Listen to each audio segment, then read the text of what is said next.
BF Rochester, the sports leader. 95.7 FM and AM 950. The Fan, Rochester. Always live on the free Odyssey app. The Sports Bar with Danger and Battaglia. It's a dynamic offense, so we have to prepare that way. But the way this team has played the last 2 weeks, this is the best they have looked all season long. This team's going to Kansas City and win. Mike Danger. Von Miller in Buffalo, he's a failure. Gene Battaglia. Hey, come on in and bet the Chiefs here. Is this actually a good sign for Buffalo? Preview tonight's just rollicking blockbuster of a snooze fest on Thursday Night Football. The over-under for Steelers-Patriots just 30 points, the lowest total in the NFL in at least 30 years. So my favorite play is that team total under for the Patriots, 12.5. Juan Soto, officially a New York Yankee. They're back to being the Yankees, throwing cash at it. That's what's in San Diego. The game day in Boston, the Sabres are there and trying to get their first win in the last 5 games and get things turned around here. I'm just going to go with Eric Robinson first. John Ram? Oh, yeah. The Livers. Thank you for listening to the show. 95.7 FM and AM 950. The Fan, Rochester. Hey, good afternoon. Welcome on in. Pull up a stool and join us. You're in the Sports Bar. It's Danger and Battaglia. Glad you're with us and listening along locally at 95.7 FM, AM 950, the Odyssey app. You can get us on your smart device when you ask it to play 95.7 The Fan. And we've even got our video stream up for you today at The Fan Rochester. You can like, you can subscribe, you can follow along and get notified on YouTube and Twitch. Again, at The Fan Rochester. I'm Mike Danger over there. That's Gene Battaglia. Can I start with some breaking news here? We have breaking news in the Sports Bar. Ow! Ow! Ow! It really hit me. I didn't know it was coming back that far. One of our favorites is jumping ship. John Rahm is joining Liv. Did see that earlier. Not exactly breaking, I guess a couple hours. How, what are the specifics? How much money? Because that's what this comes down to. By the way, what about that merger that we heard about? Like, what's come of that? Is anything they're doing? No, I think it could fall apart, which would be fascinating because then the PGA wanted this all to kind of go away. Everything that the feds might be able to dig into here, right?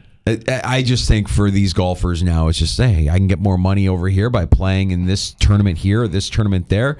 It's a business move for them, and they don't view it as anything but there's not really any loyalty to the PGA, and nobody's talking about this merger that kind of shook the golf world in the middle of last year. Does it even really matter anymore?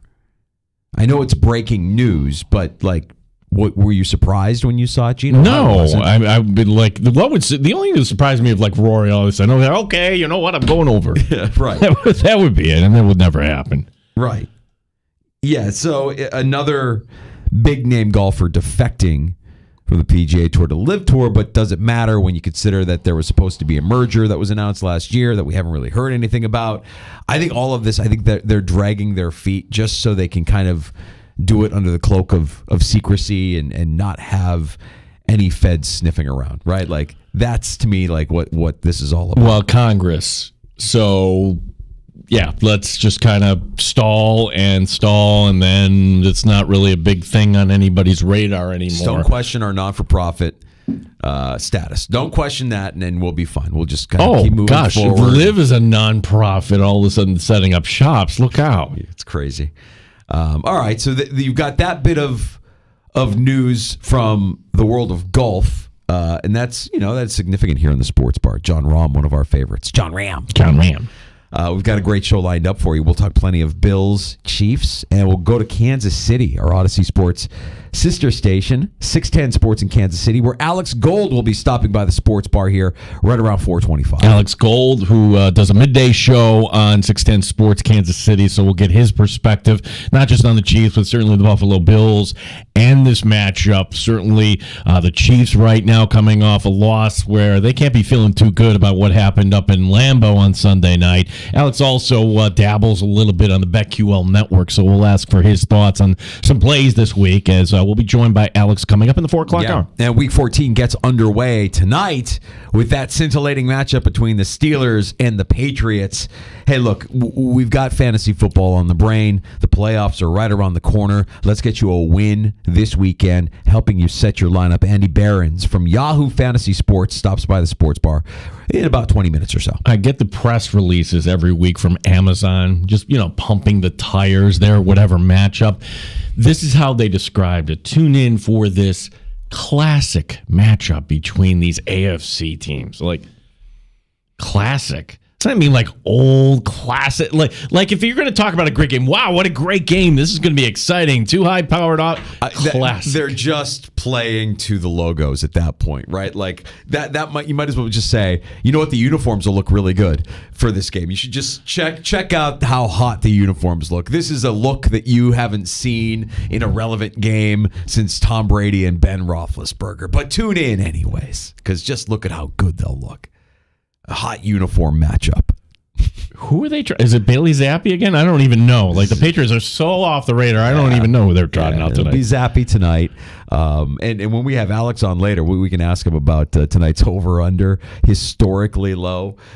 We had PJ Glasser on with us yesterday saying his favorite play from the game, you heard it in the open, taking the team total under 12.5 for the Patriots.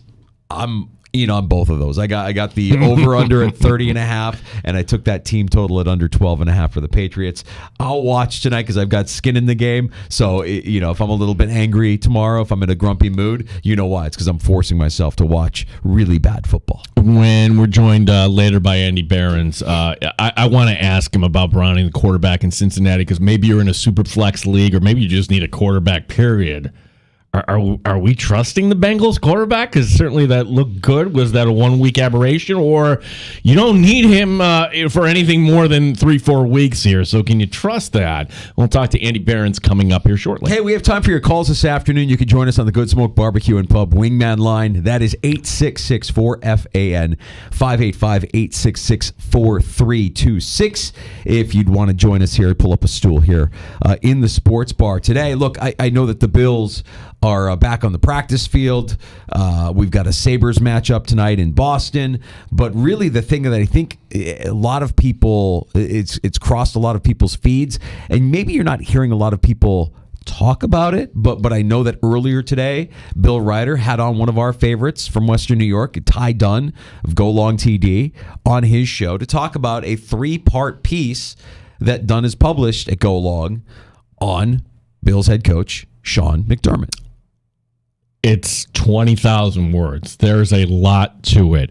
And it's in 3 parts. So you could sit down, read one part, another part. We've had Ty Dunn on the show, and I think we'll get him on here at some point to talk about this.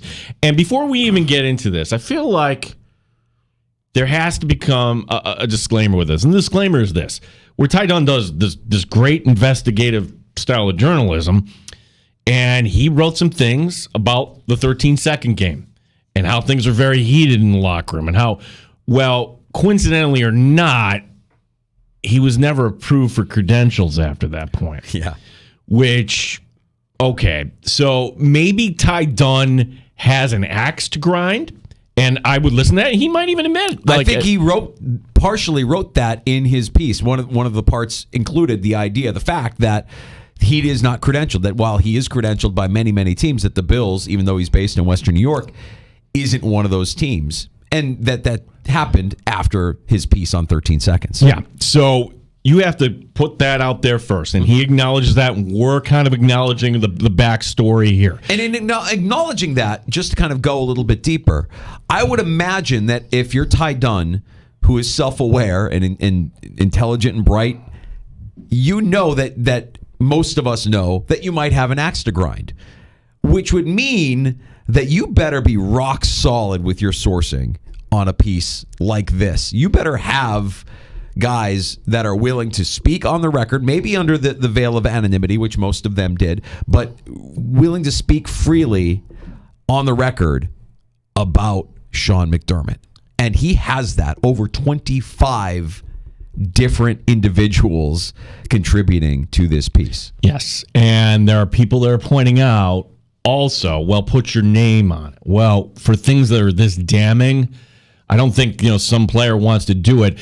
I'll just say this: what Ty Dunn is running his own business. Go Long is his business. He's not writing for The Athletic. He's not writing for any major outlet like ESPN he used to. He can get sued. If any of this is not true, libel would be an option. You don't think that you had better be buttoned up with everything. So that's why when I read this, and I know the character of Ty Dunn, and I know he doesn't want to put himself or his family or anybody in jeopardy, I'm taking this to be true. For anybody who says put your name on it, if you're one of the anonymous sources who spoke to Ty Dunn, why? Because you've seen what the organization did to Ty Dunn when Ty Dunn did a piece, an accurate piece on 13 seconds, and you saw how the team reacted to it. So if you put your name on it, it could be damaging long term to your relationship with the team, your relationship with the fans, your relationship with the city, whatever it might be. I don't blame anybody for speaking under anonymity when talking about Sean McDermott in this piece. You and I know people, and I'm not going to name who they are, that if McDermott says you say something that McDermott doesn't like, or there's something McDermott will pull you aside. He has done that to a couple of people that we know. Now, here in Rochester, maybe we have liberties. If we're on the air in Buffalo, we're more in the blast zone. Maybe we're getting pulled aside. No. We're going to speak freely on this show here, folks. Yeah, as we get into it here, I just wanted to point out earlier today, I met a listener of the Sports Bar. My wife, Sandy, does mornings. By the way, happy birthday, Sandy. Love you. She does mornings on the Buzz, and they do a feature where they have local entrepreneurs or ideas or inventions, and a Shark Tank thing. Kind of like a radio Shark Tank deal. And one of the guys came in, and they have this product that they created called the Medi Teddy, and it was created by a doctor named William Bear. And I got to meet William Bear this morning. Dr. Bear was here to talk about the Medi Teddy, and he didn't know who I was. Sandy introduced me to him as her husband, and I said, "Hey, nice to meet you. I'm Mike Danger." And he kind of stopped a little bit, and he kind of looked, and he's like, "I listen to you guys every day. Oh my God!" And he goes, "I love your show. I agree with almost everything you say, except what you think about Sean McDermott." And I thought it was ironic that this piece today kind of crosses our feed. It's like, okay, do you still feel the same way when you start to learn some of the things that are being cited in this Ty Dunn piece? Let's dive into a little bit of it. Yeah, and again, it's in 3 parts here. Part 1, it's titled Blame Game, the McDermott Problem. Okay, and this is kind of revisiting a lot of what we already knew about 13 seconds, in which all that happened, and the fact that Sean McDermott, we said this right after the fact, too. You're the head coach, the buck stops with you, but he went to an execution problem. But there's one thing in this piece, Danger, today, that that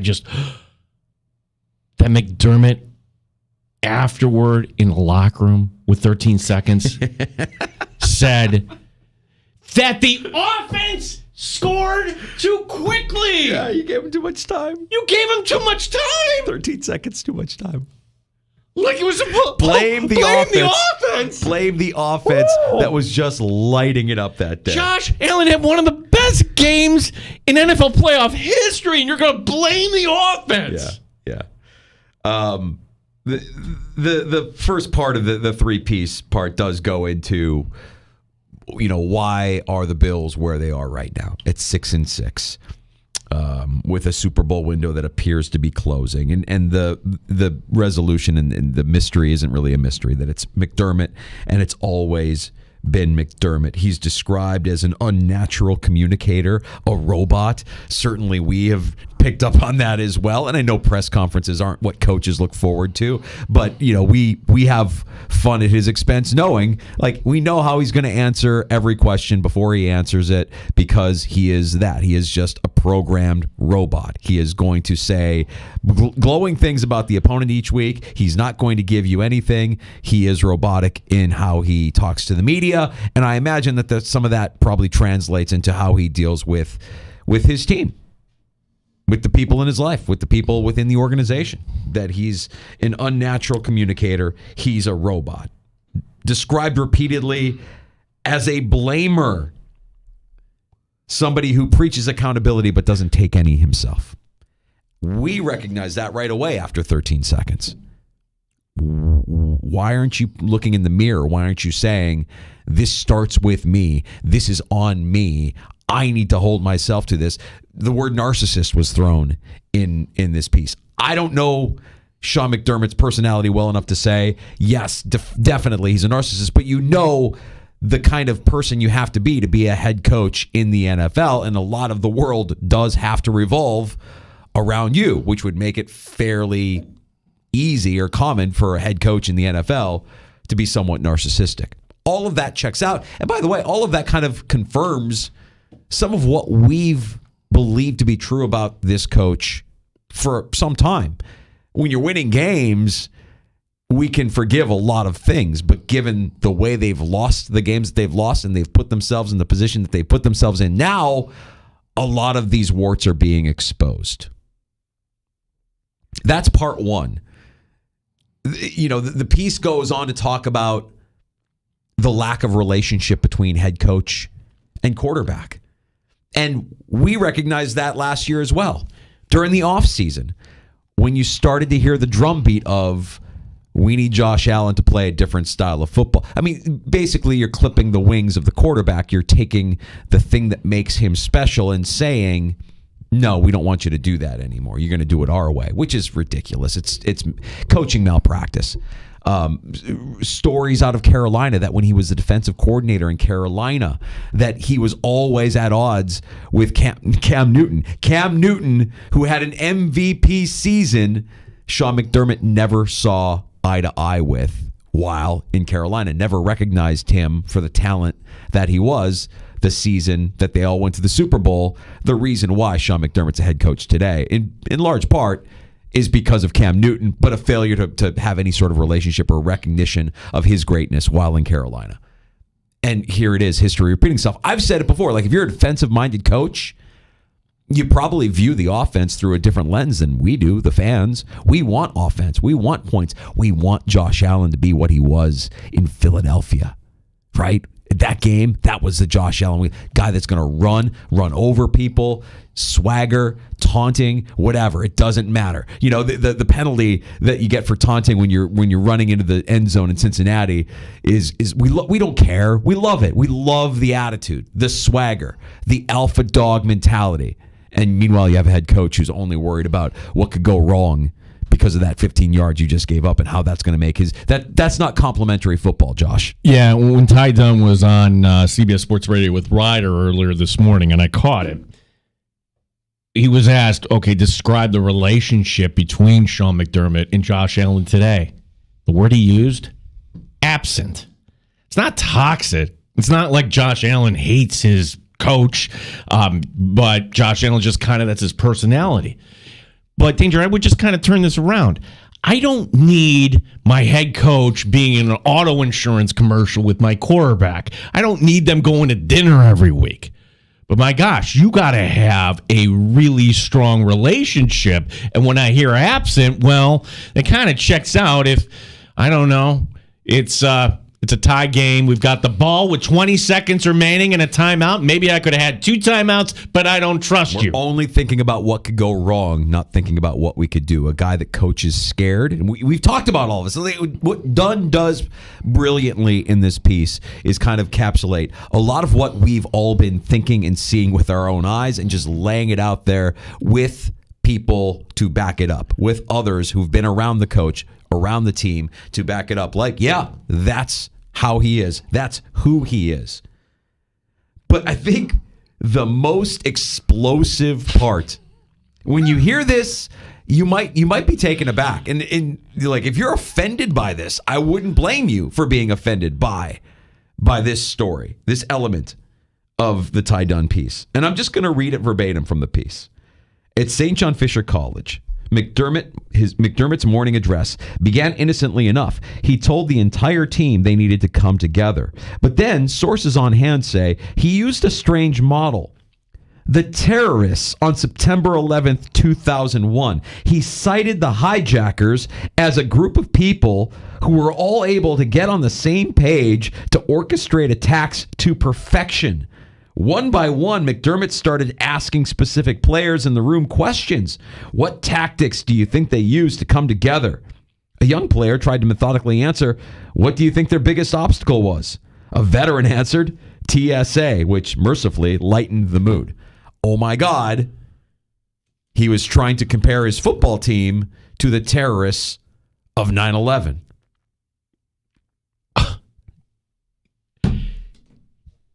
Well, Sean, you may be able to kind of bully the Western New York media here a little bit, but have fun with the families of 9/11. If you're citing that as an example of how teamwork should go to hell. Honestly, go to hell. Here's the thing. And we're mentioning all of this today because this piece came out today. You're probably going to see excerpts of it throughout your feed, or you'll read it yourself. But get comfortable with the idea that nothing is going to change. Get comfortable with the idea that given everything that we hear, everything that we know, even if the team loses out, short of this team quitting on their head coach, I don't think anything changes. I think he's back next year. I don't think anything changes. And that was Dunn's conclusion too. Like, he listens to the sports bar. Just kidding. Like honestly, and he cited Terry Pegula and all the coaching changes they've had with the Sabres and how now it's kind of gone the other direction where maybe they don't have the stomach to do this sort of thing. That, yes, a change is needed. No, it won't happen. Pretty explosive stuff. And by the way, I don't know that the I mean, like, imagine the Bills losing to the Patriots. Imagine the Bills losing to the Chargers. If they lose those games, I don't think it matters. But if they lose in spectacular fashion, if the team quits in the middle of one of those games, or one of those games gets out of hand, then I think you have something. Then I think you have to kind of peel back the layers a little bit, address the core root of the problem with this Buffalo Bills team, and that root might be Sean McDermott. So, how does the world look Monday? Bills lose to the Chiefs, but it's not a blowout. It's another close loss where and for the first time since Josh Allen's rookie season, one in which he didn't play fully because it was hurt midway, you're under 500 in the month of December. Danger, do people start, not all of them, of course, but do some people start to hate watch the Buffalo Bills just kind of rooting for change? I would say, yeah, you'll get some of that. And I would advise, no, that's, you could go 6-8 here. Maybe you beat two teams. Maybe you finish below 500, 8-9. I don't see a change. Yeah, I'm with you. And for as critical as I've been, for as critical as this Ty Dunn piece is, I don't believe anything changes. So brace for that. Brace for that, regardless of the outcome for the rest of the season. You know, if he wanted to go to modern events and the military, you could have gone to how our military captured Osama bin Laden, and how they practiced that literally for 6 months. They went over the routine. They knew everything. They did it in the dark. They knew everything, pinpoint everything with the landing in the helicopter, and then something went wrong. The helicopter went down and you still adjusted and they still got that son of a bitch. That's the example you use. Go to hell, McDermott. Want to take a moment to highlight the tactical expertise of the terrorists of 9/11. Boy, wow, what an impressive job for them to do everything they did to get it. That's a team. That's a team right there, gentlemen. It's one of those things. Can you imagine? You're in a meeting and then, like, you're hearing this, like, is he really saying this? It's pretty shocking. Pretty shocking stuff. And again, if you're Ty Dunn and the world knows you may have an axe to grind, I would imagine that your sources would be airtight, that you would actually have people on the record, even though they're under the veil of anonymity, on the record saying, oh yeah, that actually happened. It's become a thing of legend. This is the first we've heard of it. The 9/11 comparison. Oh my God. Oh my God. What's wrong with you, man? What? How are you wired? What is wrong with you? It's fake it till you make it guy. One guy who is not a fake it till you make it guy. Genuine to the core. always knows his stuff. And every week we have the chance to talk football with him, and I can't wait to talk next to Andy Behrens, Yahoo Fantasy. We'll set your Week 14 fantasy football lineups here in the Sports Bar. It's Danger and Battaglia with Andy Behrens from Yahoo Fantasy next. You're listening to the Sports Bar with Danger and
Sports Update. Buffalo Sabres look to break their 4-game slide tonight in Boston. Head coach Don Granato on the opponent.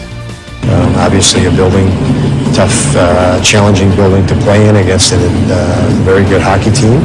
So you have to be ready to play. But for us, it's very simple. We have to elevate our battle level and our compete level and do that consistently. Coverage begins at 7 tonight here on the Fan Rochester. Von Miller returning to practice today for the Buffalo Bills as they get ready for the Chiefs on Sunday. Noon Sunday, our coverage will begin here. We'll look at fantasy football coming up next. Andy Behrens from Yahoo Fantasy joining us here in the Sports Bar. The NBA in-season tournament, we're down to the semifinals today. Actually, it's a 5 o'clock Eastern tip for the Bucks and Pacers, followed by the Pelicans and Lakers. Gene Battaglin, the sports leader, the Fan Rochester. Straight up with no chaser. You're in the Sports Bar with Danger and Battaglia on the Sports Leader, 95.7 FM and AM 950 The Fan, Rochester. Week 14 in the NFL gets underway tonight. Thursday Night Football on Prime features that scintillating matchup between Bailey Zappi, the New England Patriots, and Mitch Trubisky, my friend, the Pittsburgh Steelers.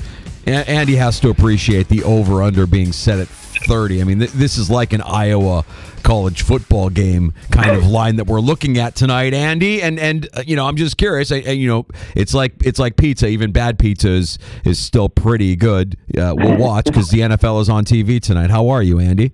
I'm good. Yeah, you and I were discussing off air. I see this game every Saturday. I'm an Iowa fan. Like this is all I know. This is every college football game to me. Sometimes I see the scores roll in from other conferences, and I'm like, how did a team get to 40 in one game? That's crazy. This is. I mean, the Patriots have scored 13 points total over their last 3 games. Mitch Trubisky is on the other side. I'll be honest with you. I don't really see how this gets to 30, short of, a defensive touchdown or 2. Andy, it's the stretch run here, and maybe some people need a quarterback, especially if you're in a super flex. So what do you make of Jake Browning in Cincinnati? Because for one game, that looked real, and if this keeps going, maybe this is the guy you pick up. I mean, what is your advice when it comes to the Cincinnati offense right now? What a huge sigh of relief, right? If you are, and it's not as if anybody had stashed Jake Browning necessarily outside of leagues in which you start 2 quarterbacks, but man, it was getting pretty, just my own social mentions, the people who are asking questions about Bengals skill players, like Jamar Chase was finding himself in questions where I'd never seen his name before, right? So huge sigh of relief because he obviously has a great day. Browning was wonderful. That was really excellent. Like, this might just be a story in which somebody who's, he's got a couple years of experience, he's been around a little bit, and maybe he's just worked this hard and he's surrounded by talent, and things are going to go reasonably well, certainly much better than we'd expected, a couple weeks ago. So really promising. I don't want to, one thing the NFL has taught us over the years is that no team is ever as good as like the great game they're coming off, and no team is ever as bad as the terrible game they're coming off, right? So like, truth is always, somewhere in a middle ground. So I don't expect to see that game from Browning again. But do I have confidence in, well, let's say he's a league average quarterback and he gets to throw to T. Higgins and Jamar Chase. Yeah, I like that guy. I'd put Browning right now in the same tier that I have. This will seem like damning with faint praise, but, like Gardner Minshew was a big pickup this week. I'd put him in the Gardner Minshew tier. I'd put him in the Baker Mayfield tier of players who, if you put a good matchup in front of them, can probably crush it. So we're welcoming all comers at the quarterback position right now because so many guys have gone down. The Texans have been productive for fantasy purposes this season. C.J. Stroud's, ascension is well documented.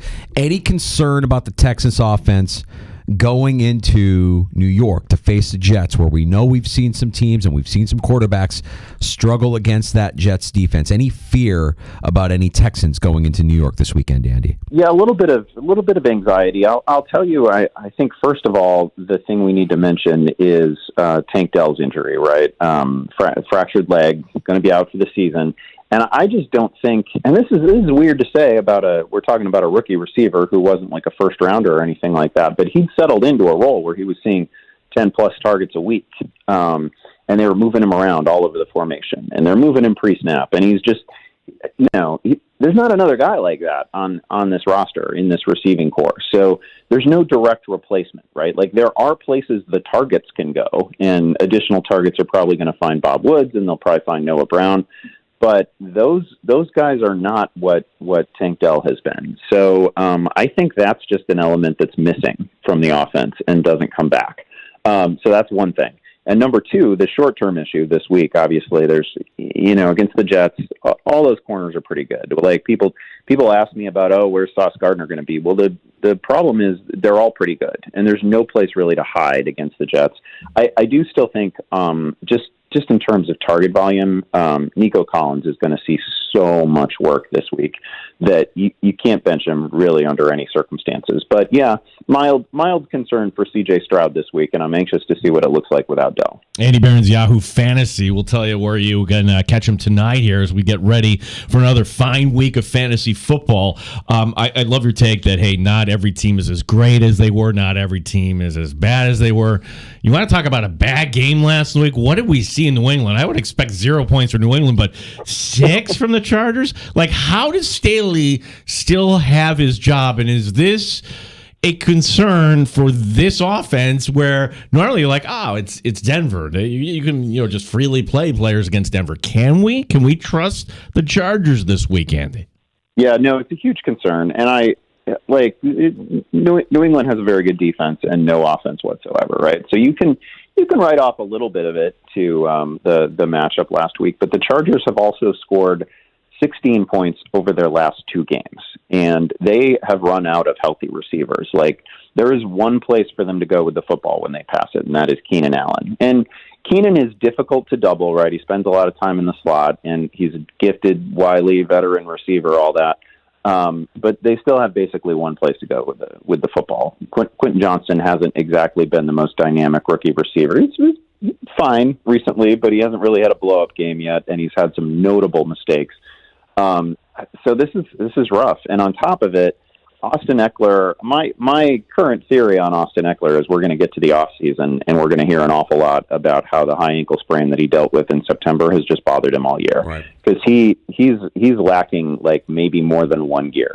And he just hasn't been the explosive playmaker that we've seen in every other season of his career. So I think that's going to end up being the story of his season. I wouldn't be surprised to see a little bit more Josh Kelly down the stretch, especially when they slip out of it, and they are probably going to slip out of it at some point. No is I've given you a long answer when the answer could have simply been no. We shouldn't be particularly confident in the Chargers right now. They haven't done anything over the last 2 games, and they're clearly banged up. Denver's funky because obviously they've gotten some things right defensively, but it's mostly been in the way that they defend the pass. You can still run on Denver.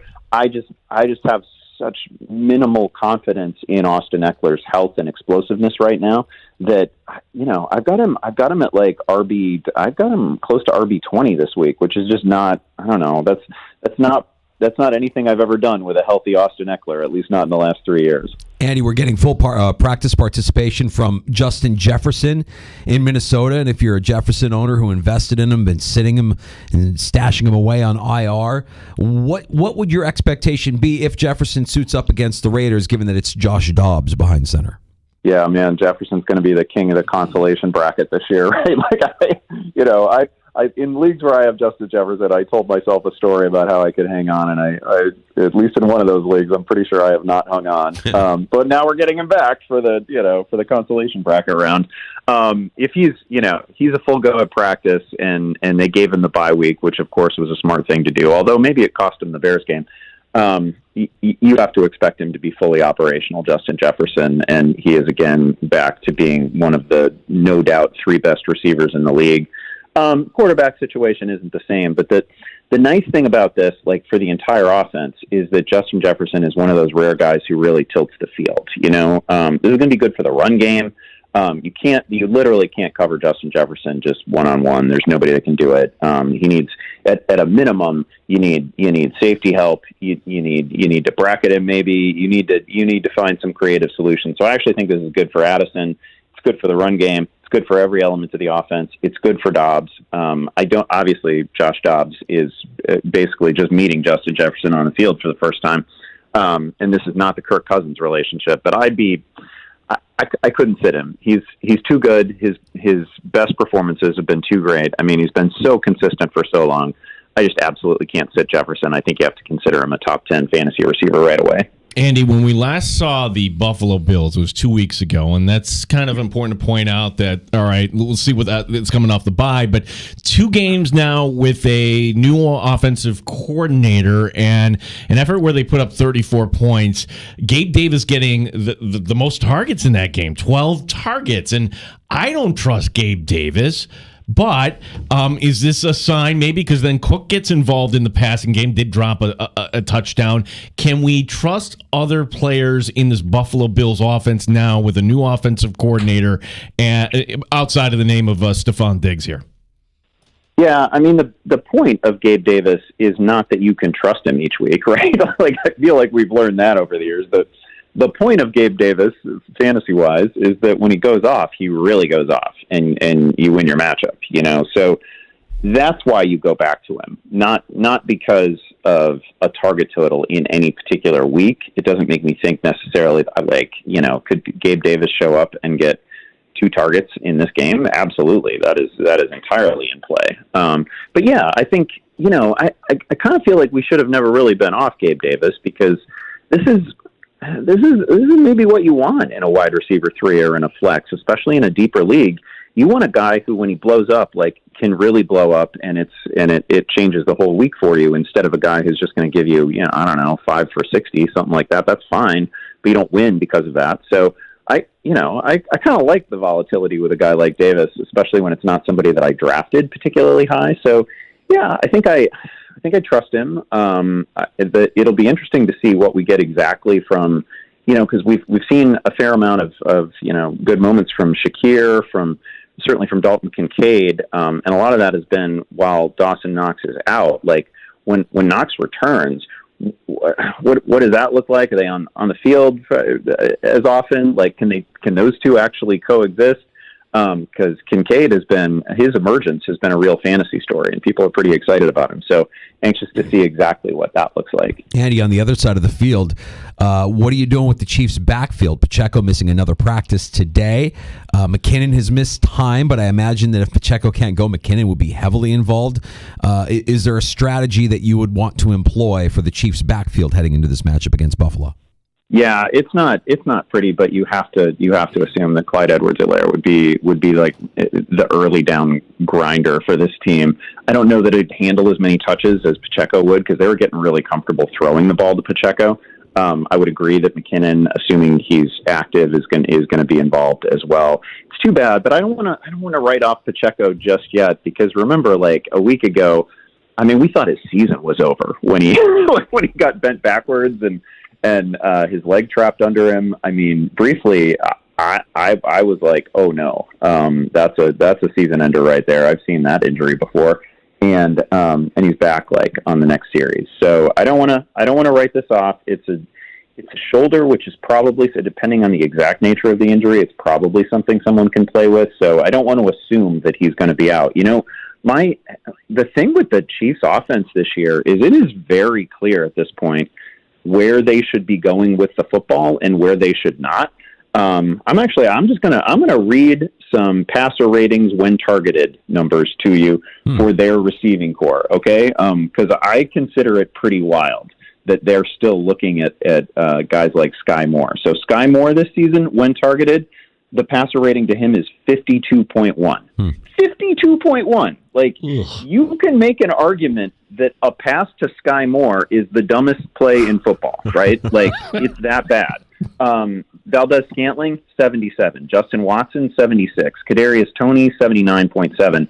And then you look at Rashee Rice, His passer rating when targeted is 123.8, and Kelsey is 112.1. Like, there have been two very clear right answers for Kansas City, and I get that they're still messing around with some of these other guys, right? Because you can't just have two players that you funnel the ball to, but man, they got to be pretty tempted to just eliminate some of these obviously bad ideas from the offense. Andy Barron's Yahoo Fantasy is our guest. As last one for me, Andy, and we started the conversation here talking about this over-under of 30 points tonight between the Patriots and the Steelers. We have another game where the over-under isn't 30, it's 31. The Browns and the Jaguars, and we know the Browns' offense and their issues, but now we have this uncertainty about an ankle injury with Trevor Lawrence, and really the most recent baseline thing here I guess it was Patrick Mahomes in the playoffs kind of hopping around on one foot. So what is your advice when it comes to playing Jacksonville Jaguars with these unknowns this week? Just flagrant disrespect for my guy CJ Beathard, Iowa legend CJ Beathard. I really like that guy. I agree, however, that he is not Trevor Lawrence. I thought he actually acquitted himself really well when he came into that game, and they easily could have won it without a curious holding call. But he played reasonably well, and I think he can do his part to get that game total to 31, but now we're counting on the combo of Joe Flacco and CJ Beathard perhaps both having games that are decent enough to get it there, and maybe that's a reach. I don't know. Cleveland's defense has been outstanding all year. I'm actually kind of floored that Trevor Lawrence came back to practice today. That really wowed me. I don't think the smartest thing to do necessarily would be to play an immobile Trevor. I assume he's going to be immobile against that Cleveland defense.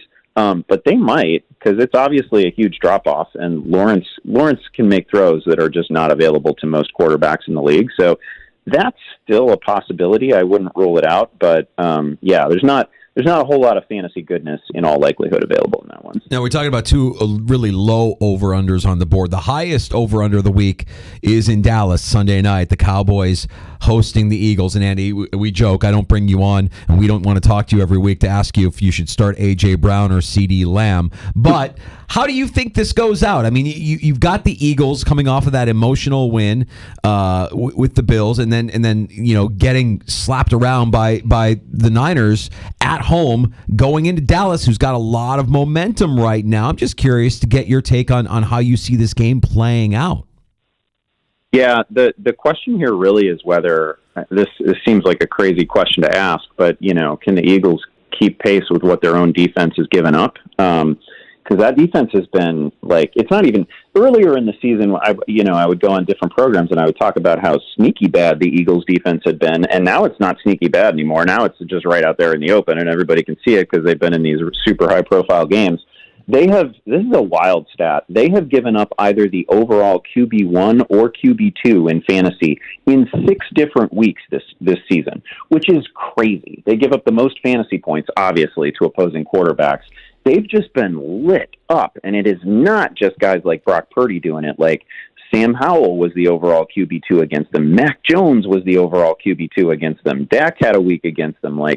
But my short answer here is that I think Dak Prescott is the QB1 for this week. I think he's going to have to throw most of the game, and you can do that with ease against Philadelphia. James Bradbury has been really bad this year, just in terms of passer rating against and all that. It's been a really rough year for him.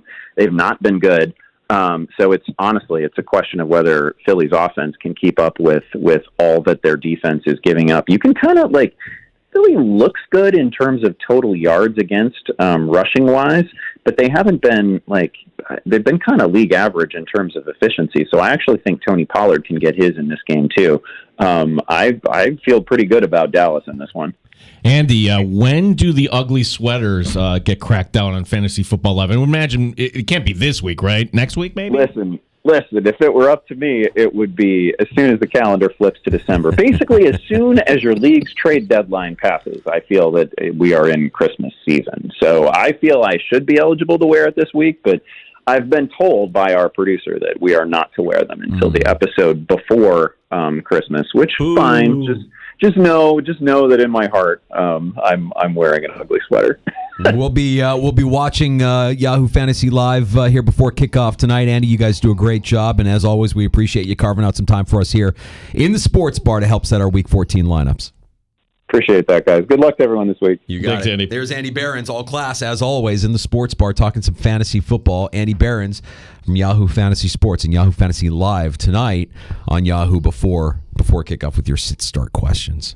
I have so much empathy for Andy. Not only is he a Chicago Bears fan, he went to Iowa. Mm-hmm. Could you come up with a more gross college and pro, these are my favorite teams combo? No, that's not nice. All right, well, it's true, though. Iowa fans have so much pride in their program, so much pride in the school that they go to, and you think that's gross? I'm not calling that gross. Okay, you're a Bears fan, and you're not... I have a lot of pride in being a Bears fan. I mean, it's the darkest of times for my Bears fandom. Again, I'm going to go back to what I said. I have empathy. Oh, thank you. Feel like that's what I'm saying. It's not good football. No, it's never good when I feel like I have to apologize every time my team is in prime time. Like, hey, you're a football fan, and I'm sorry, the Bears are playing in prime time, and if you're a football fan, you're probably going to have to torture yourself to get through that. It's bad. Really bad. We didn't even ask him about the Bears and the Lions. Why?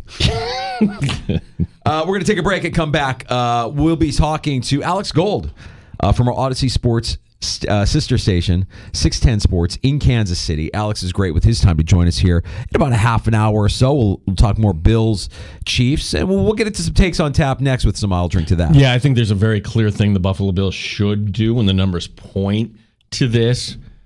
I'll give you a hint. The number is 17. Okay, 17 should equal a win this week.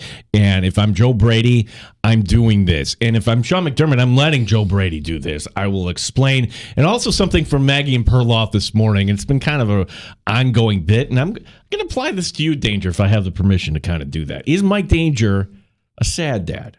A sad dad? You're familiar with this? Sad dad. Sad dad. I've never heard this before. Okay. All right. We'll get into that. As the weather gets colder, the NFL offers stay hot on FanDuel. It is me, Mike Danger, for FanDuel Sportsbook, the official partner of 95.7 The Fan. Right now, new customers get $150 in bonus bets with any winning $5 money line bet. That's $150 if your team wins. If you've been thinking about joining FanDuel, there's no better time to get in on the action. The app is super easy to use, and you've got a wide range of betting options, everything from spreads to player props, over-unders, and more. So visit FanDuel.com/Mike, FanDuel.com/Mike, M-I-K-E, and join me this NFL season on FanDuel, an official partner of the NFL. 21 plus and physically present in New York. First online real money wager only. $5 pregame money line wager required. $10 first deposit required. Bonus issued is non-withdrawable bonus bets that expire 7 days after receipt. See terms at sportsbook.fanduel.com. For help with a gambling problem, call 1-877-8-HOPE-NY or text HOPE-NY 467-369.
Rochester, the sports leader, 95.7 FM and AM 950, The Fan, Rochester. Always live on the free Odyssey app. The Fan, Rochester. Sports update. Sabres in Boston tonight, a team they haven't fared well against traditionally. Don Granato talking about his newcomer, Eric Johnson. Good size, plays a very direct, straight line game. He's a natural competitor. I mean, he's full throttle compete to battles to pucks. The size and strength on a puck are key. We think that's a good addition for those reasons. Coverage tonight on The Fan Rochester begins at 7 o'clock. Von Miller returning to practice today for the Buffalo Bills. Everyone practicing fully. Nothing to report on the Thursday injury report. Noon, our coverage will begin on Sunday. We'll talk some Bills Chiefs. Alex Gold from 610 Sports in Kansas City joins us later this hour. NBA in-season tournament. We're down to the semifinals. It's a 5 o'clock tip for the Bucks and Pacers, and that'll be followed by the Pelicans and Lakers. Gene Battaglia, The Fan Rochester. The Sports Bar with Danger and Battaglia. It's a dynamic offense, so we have to prepare that way. But the way this team has played the last 2 weeks, this is the best they have looked all season long. This team's going to Kansas City and win. Mike Danger. Von Miller in Buffalo. He's a failure. Gene Battaglia. Hey, come on in and bet the Chiefs here. Is this actually a good sign for Buffalo? Preview tonight's just rollicking blockbuster of a snooze fest on Thursday Night Football. The over-under for Steelers Patriots just 30 points, the lowest total in the NFL in at least 30 years. So my favorite play is that team total under for the Patriots, 12.5. Juan Soto, officially a New York Yankee. They're back to being the Yankees, throwing cash at it. That's what's in San Diego. The game day in Boston, the Sabres are there and trying to get their first win in the last 5 games and get things turned around here. I'm just going to go with Eric Robinson first. John Ram? Oh, yeah. The Livers. Thank you for listening to the show. 95.7 FM and AM 950, The Fan, Rochester. Always appreciate our regulars in the sports bar. Those of you who check us out every day, even if it's just for a few minutes. Humbling, and we don't take it for granted. It's a privilege to be able to talk sports with you here in the Flower City every afternoon from 3 until 6. We also appreciate if you check out our video stream. We're streaming live on YouTube and Twitch at The Fan Rochester. You can engage with us on Elon's Twitter. That's X. At The Fan Rochester. Chris in South Central Kentucky is somebody we mention often. He listens on the Odyssey app. He listens every day. He hangs on our every word. He showers us with delicious Kentucky bourbon milk stout. He's the P1 of P1s, as we say in the business. Nobody knows what a P1 was. P1, let's explain a P1. That's what I said in the business. It's like position 1, like old-fashioned, like the radio dial. Your first preference is the sports bar. Yes. Yeah. So if you're a P1 to a radio station, it means your first preference is you love that.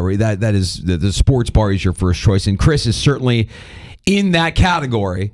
Tweeting us at The Fan Rochester. It looks like Mike Danger is getting ready to pull an art gallery heist. And Gene Battaglia is getting ready to store the stolen art and list it on whatever illicit sites deal in stolen art. I agree with the Mike Danger part. Like, you're wearing a black hoodie and a black skin. This is cat burglar chic today is what I'm going for. No, I woke up today. I saw the snow on the ground. And I'm like, all right, it's a cold day. I'm wearing the hat because I'm going to get my first scrape in. Got the first scrape in of the season, Gino. The man plow. The man plow got put to use this morning. I'm going to enjoy it while I enjoy it because it's going to get to a point where I no longer enjoy it. See, I just kind of look at the weather forecast and they say, oh, it's going to melt on Saturday. What are you doing? Unless you have more up in North Grilton. I know that there's going to be people, coming by, delivery guys and all that stuff. I want to be courteous. I don't want anybody to slip and fall or get snow on their shoes or trudge some snow into their car. So, don't want anybody to slip and fall. That's right. I don't want the Amazon delivery guy to slip and fall. On my wife's birthday today, I knew flowers were coming to the house. I didn't want the flower delivery guy to slip and fall. God forbid you slip and fall and then you got a shattered bouquet of flowers. No, I don't want to deal with any of that. That would be tragic, terrible. Good for you. Looking out for others. That's what I am. Yeah. That's Chris writing in. I agree with you. Danger looks like he's ready to rob the mag right now. So, do they have anything there that I could take that's of value? I mean, maybe you know what it is, Chris. Maybe Maybe I've got GTA on the brain because I mentioned last week how the trailer released earlier this week for GTA 6 coming in 2025. Now for everybody that might not know that's over the age of 40, Danger, that would be Grand Theft Auto. Oh, I think people over the age of 40 know about GTA. You know about GTA. Well, I do, but if you weren't really dialed in. I don't know, man. It feels like that's the one video game property it's a take space after all. The one video game property that reaches beyond all other video game properties with just the massive amount of success that they've had and the billions, literally billions of dollars that they've made with that franchise. I mean, even if you've never played it, you're at least aware of it. I think in our show, though, if I had to do the power rankings, Call of Duty, thanks to Kyler Murray. That's the addictive one, right? Yeah, I'm a GTA guy. Call of Duty was never my thing. GTA, Madden, NHL, yeah, I'll play all of that. But seeing that trailer, I'm like, ooh, yeah, maybe I will go on a heist, Chris.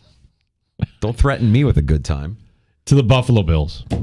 Danger, I have a take. I find this stat fascinating because, well, people want Josh Allen to play a certain way, and you can't sustain if he's going to be carrying the football, blah, blah, blah. In his career, when Josh Allen carries the ball at least 10 times in a game, is that excessive, 10 carries in a game? It feels like a benchmark. It feels like if you get your running back to 10 carries or just over 10 carries, that's a pretty good day's work. I would think 20, 25 is ideal. But for a quarterback, is 10... If you're a workhorse back, then yeah, that 15 to 20 carry threshold is something that you're paying attention to. 10 for a quarterback, I'll go with 5 to 10. That's my sweet spot. Okay. When Allen carries the ball at least 10 times, the Bills are 17-1. 17-1. Now, look, this might be slightly skewed because, well, you're winning and there's a couple kneel downs that would count as a carry at the end in the victory formation. I get that. But maybe I'll draw a movie comparison. Ferris Bueller's Day Off. Cameron's father, who never appears on screen, but we see his garage and we see the sports cars who never get driven. Okay, be like Cameron. Okay, time to drive the Ferrari here. Time to kick in the front grill and push that thing. Angry. Yeah, push that thing out the back of the garage so that it falls down into the ravine. Or just be like the guys in the parking garage. Yes, go for a little that's who joyride. you want to be. Go for the joyride. Absolutely, man. I think if we're going to talk about the Ty Dunn piece today, which we will talk about the Ty Dunn piece today. Not every radio show will talk about the Ty Dunn piece today, and I feel bad for those radio shows because they want to talk about the Ty Dunn piece. But it made the rounds nationally. You heard Bill Ryder earlier today on CBS Sports Radio here on The Fan talking to Ty Dunn. The idea that of all the problems that the Buffalo Bills have, the one thing that they wanted to focus on, or the one thing that they emphasized last offseason, both Bean and McDermott are guilty of this, the sustainability of Josh Allen in the run game, that we can't have him playing recklessly, we can't have him running the way he was running around last year. And part of that might be a cautionary tale because of their experience with Cam Newton, but imagine that mentality during Cam Newton's MVP season. You wouldn't have had an MVP season. You wouldn't have been in the Super Bowl. You would not have gone 15-1. You have to coach to the strengths. You can't tamp that down. That's not something you want to do. And when you see Josh Allen at his finest, and I think what we saw of Josh Allen in the Philadelphia game was some of the best Josh Allen we've ever seen. I mean, it was confident. It was angry. It was Josh Allen playing with a chip on his shoulder. Man, I loved it. Absolutely loved it. And I have a feeling the head coach hated it, resented it.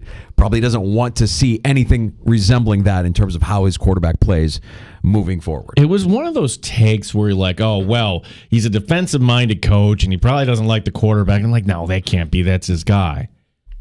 But then you think about it, and then you talk to people, and then you read this Ty Dunn piece, and then I hear Ty Dunn today on our station with Ryder this morning talking about the relationship being absent There is no relationship between Sean McDermott and his quarterback. Professional, yes, but no. There's nothing really between these two men other than they're doing their jobs. And I don't think that's what you want out of any quarterback head coach relationship. That should be the relationship. You have to have it. You have to have it. And Brock Purdy isn't Brock Purdy without the relationship with Kyle Shanahan. And again, I don't know that it's just as simple as the difference between a defensive-minded head coach and an offensive-minded head coach. But if you're a defensive-minded head coach, your entire career has been spent scheming ways to stop the offense. The quarterback is the enemy. You hate the offense. You hate the quarterback. You want to kill the quarterback when you're the defensive-minded head coach, or when you're the defensive coordinator, or when you're the defensive play caller, or the position coach. Whatever it is, that's the enemy. So you have to be able to shelve that. And again, I just think whether you're talking about a guy like McDermott and countless others, some guys are just better suited as coordinators or play callers than they are as head coaches. And you can't take away what he's done. You can't take away what he's developed and what he's turned the franchise into. But you can recognize that maybe this is as good as it gets, or maybe it's already been as good as it gets, and you're not going to get any further because you need your head coach to be more than just a really good defensive play caller. We talked earlier, and I was offended. I got actually upset on the air. That was real. Like the idea that Sean McDermott invoked the terrorists and used them. I'm talking about 9/11. Used 9/11 and them as an example of teamwork. We should read the excerpt directly if we have it, because it is, when you hear it and the way Dunn lays it out, it's just like, oh my God, it's chilling. Like, are you kidding me? This guy can't be that. You can't be this tone deaf. You for a guy that you would imagine is entirely self-aware, you can't be that tone deaf in the moment. At St. John Fisher College in Pittsford, New York, this again, courtesy of Ty Dunn, McDermott's morning address began innocently enough. He told the entire team they needed to come together. But then sources on hand say he used a strange model. The terrorists on September the 11th, 2001. He cited the hijackers as a group of people who were able to all get on the same page to orchestrate attacks to perfection. One by one, McDermott started asking specific players in the room questions. What tactics do you think they used to come together? A young player tried to methodically answer, what do you think their biggest obstacle was? A veteran answered TSA, which mercifully lightened the mood. And by the way, those terrorists didn't succeed. You had the Twin Towers, but you also had one crashing into a field that had other intentions. That's not the idea that you would invoke that as a way to try and build camaraderie and get your team to unify is mind-bending. I can't believe that. I cannot. You know what? Maybe go to the end of the story where our military, 6 months. Our first responders. Yes. I mean, you could go in so many, like, how about the first responders who had to react to that? The people that gave the ultimate sacrifice in the wake of this horrible tragedy. But we're going to talk about the terrorists and their tactics and what they did to come together and how they what? I mean, and I know there are going to be people who say, well, this guy, Ty Dunn, he's got an axe to grind. He's just mad that they didn't like his 13 seconds piece after they lost in Kansas City. True and true. Yeah, and he admits it in his piece. Yeah. He admits it. I don't have a credential. They took away my credential after that piece. But knowing that, and knowing that he does have an axe to grind, you would think that Ty Dunn would cite his sources, and his sources would be airtight. Because the last thing Ty Dunn wants, a businessman, Ty Dunn, who owns and operates his own business, an entrepreneur, the last thing he wants is a suit for libel. He don't want the Buffalo Bills knocking on his door, screaming defamation. Yeah, that would ruin him and his family. Oh, there's another story. You want another story here? Sure. Okay, this one, and I remember this vaguely, and this is McDermott citing another event as an example of how we should come together. And again, it misses the mark. In December 2021, locals will recall the news of a woman deliberately driving into the waterway that spills into the falls. She drifted down the Niagara River before her vehicle was lodged against a rock about 50 yards from the brink. The coach explained members how the Coast Guard did everything they could to save the woman. He built up the drama. Players held on tight for an inspiring apex, and then nothing. Said the woman died. End of the story. Wow. The complete absence to the point had some players biting their tongues, trying their hardest not to laugh. Yeah, that's inspiring stuff there. Again, I know a lot of people, McDermott apologizers, will hear this and be like, hit piece. And Chris, who we were just talking about, at the Fan Rochester, honest question, when does an article go from being an in-depth assessment and analysis of coaching and valid criticism of decisions to character assassination? I wonder, because the McDermott article, in my opinion, seems to move away from the first and more into the second. Chris, I'll listen to that. And I look, anybody else that wants to say, hey, this is a little out of bounds, because there's not another side to this, I guess. That's the other thing. Like, you want to balance, hey, who is Sean McDermott? This is, hey, this team hasn't gotten to where they should be, and here's the problem, and laying out all the reasons why.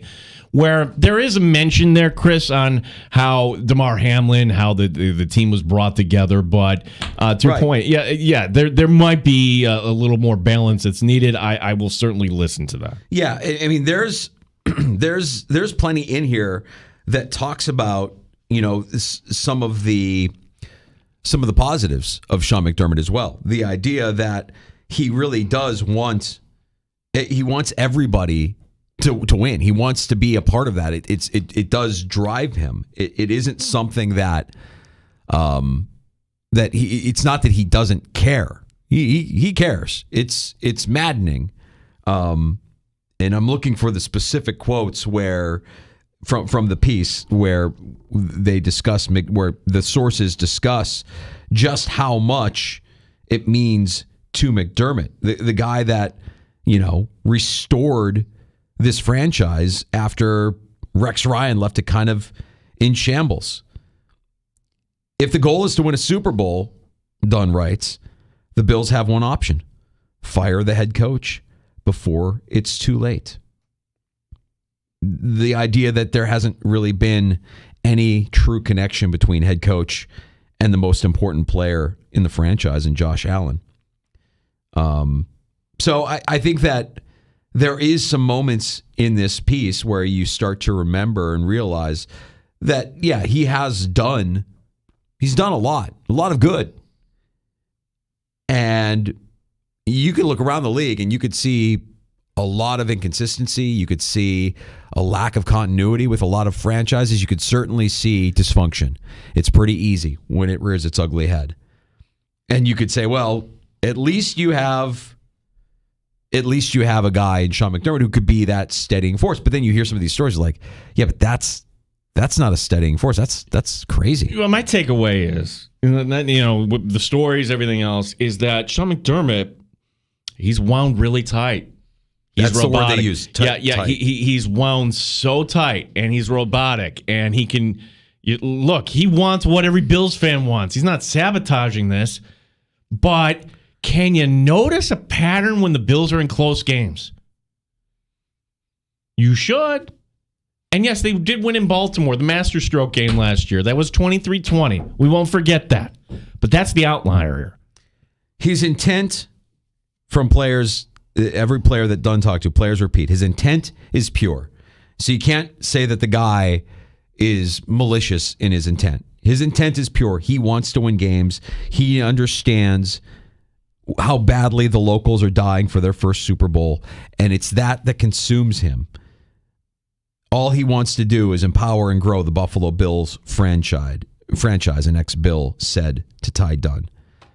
That's a fact. Now, whether or not it's going to work or whether or not the players are going to receive it well, different conversation.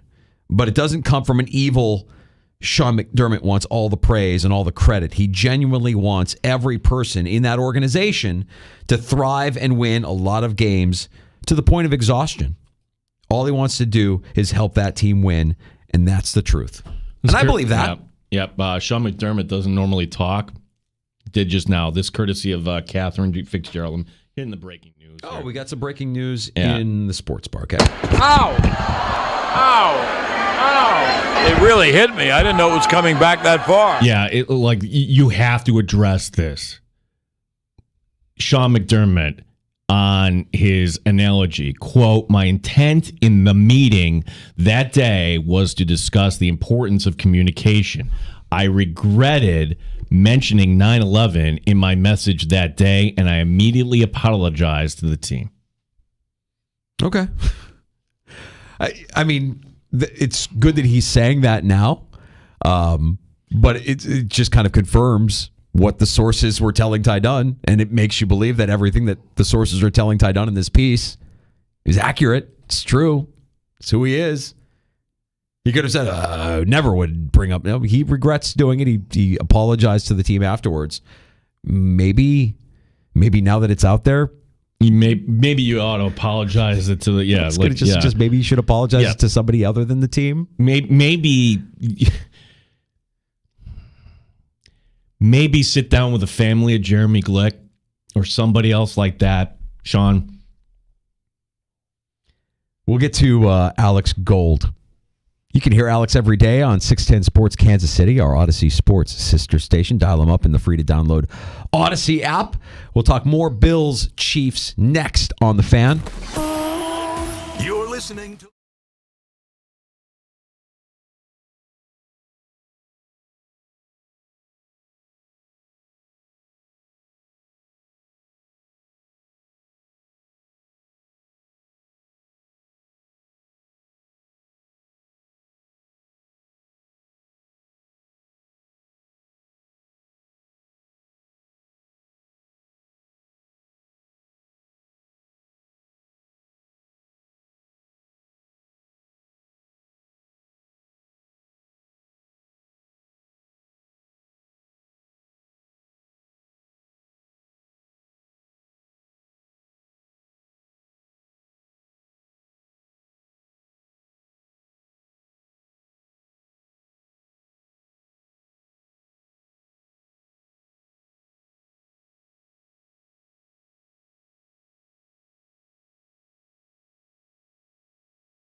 Bills head coach Sean McDermott says he apologized to his team.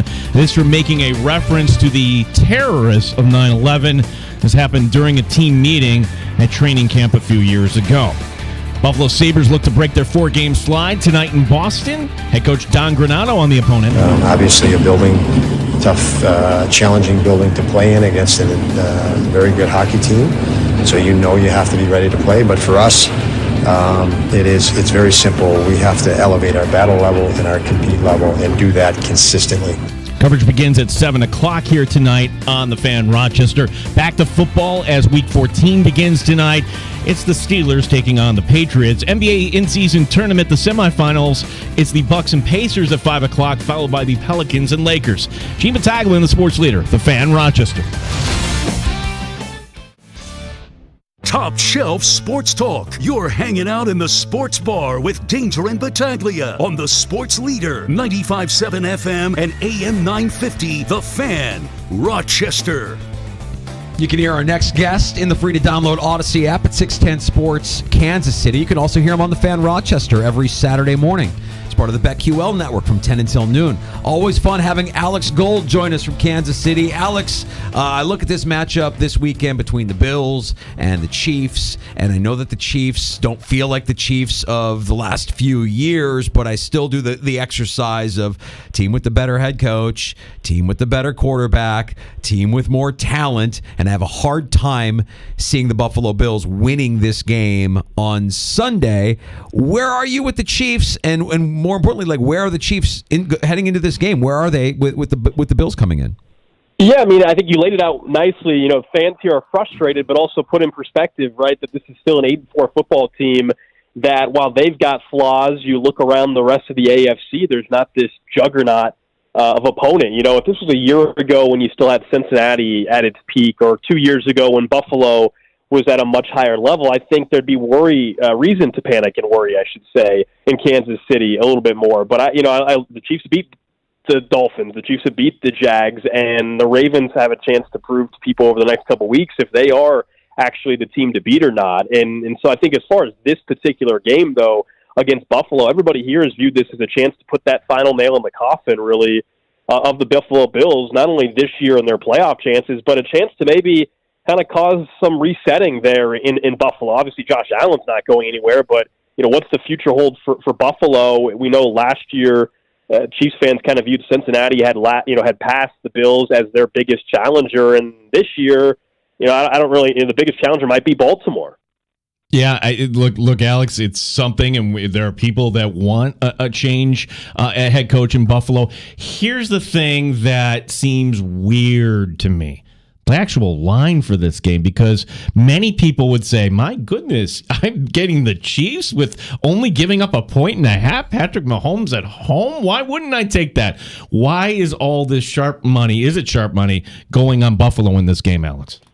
I think a lot of it is reaction to the Packers Sunday Night Football game, and that Patrick Mahomes in this offense, everybody for the first 6 weeks said, it's early, they'll figure it out. And then it's week 10, and they'll still figure it out. And here we are, we're a couple weeks away from Christmas, and this offense, while they're in some metrics 8th and other metrics 11th, and you would think they're 20th the way some people talk about them, this is not the same Chiefs team for a couple reasons. One, usually it's reversed. Usually it's the offense that's top 5, and we're saying, can the defense catch up far enough to get them to a Super Bowl? Now everybody's talking about this offense, if it's good enough to make plays, Chiefs and Mahomes, and then on the flip side, they've got a defense that is top 5 in the league, and that's the defense that's carried them. Otherwise, this team would be in a similar spot as Buffalo with 6 or 7 wins instead of 8 wins right now. So it's a reaction to this offense that, while they'll move the ball, a lot of self-inflicted wounds in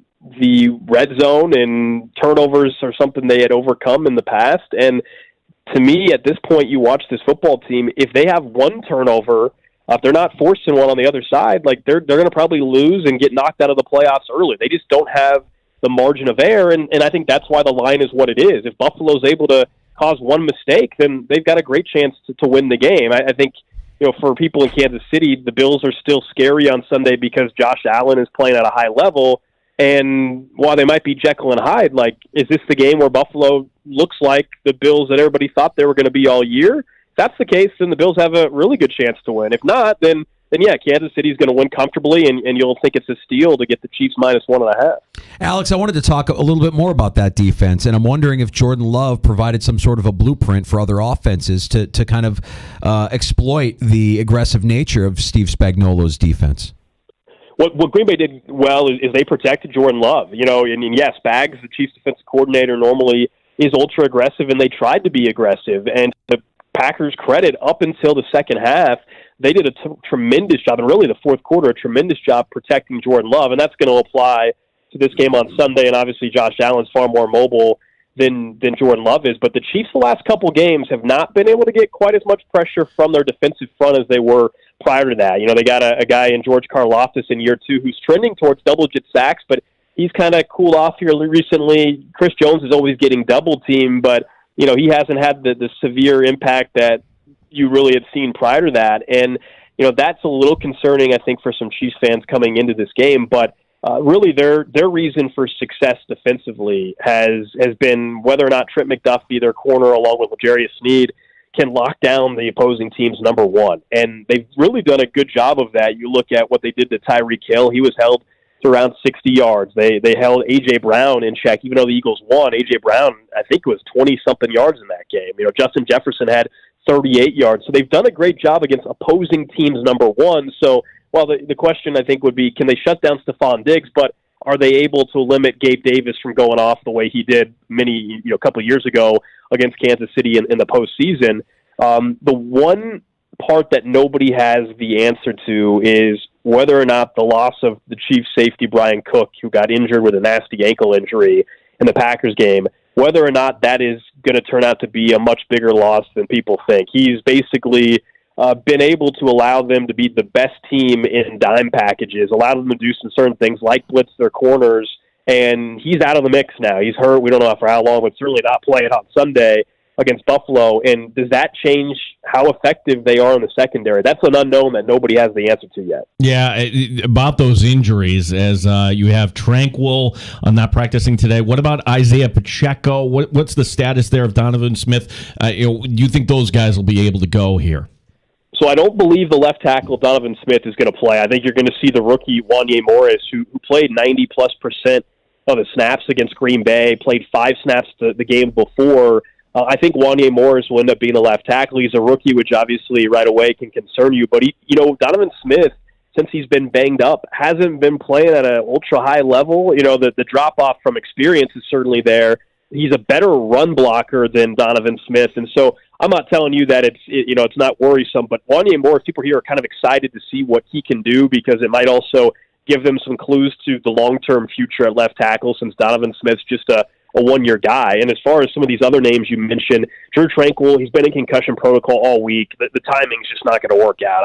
There's no way he's playing on Sunday. It looks like they're going to get Nick Bolton, though, their best linebacker, best tackling linebacker as well, back in the mix. He's been out the IR window, but it looks like he'll be back. And then when you look at Pacheco, that's the big one that suddenly people are worried about here. As he didn't practice yesterday, you're thinking, okay, not a big deal. But 2 straight practices, they're calling it a shoulder contusion. He had 18 carries against Green Bay, got really beat up in that game, obviously got ejected at the end of the game for throwing a punch. We'll know more tomorrow, but yeah, anytime you don't practice 2 days in a row, you start to really get concerned. And if he can't go, he's their 3rd best option on offense right now at an offense that has struggled. It's Kelsey, it's Rashee Rice, and it's Isaiah Pacheco. And if he can't go, you're talking about Clyde Edwards-Helaire and Jerick McKinnon being the 2 backs, and that really takes away what has been an effective running game for Kansas City. Let's talk a little bit more about that, Alex. We had Andy Behrens from Yahoo Fantasy on with us last hour, and he actually gave us a stat that blew our mind in terms of players on the Chiefs offense and the passer rating associated with the player. That when you throw it to Sky Moore, Justin Watson, MVS, the passer rating is terrible. Like you could argue that the worst play in football Jones when he throws to them.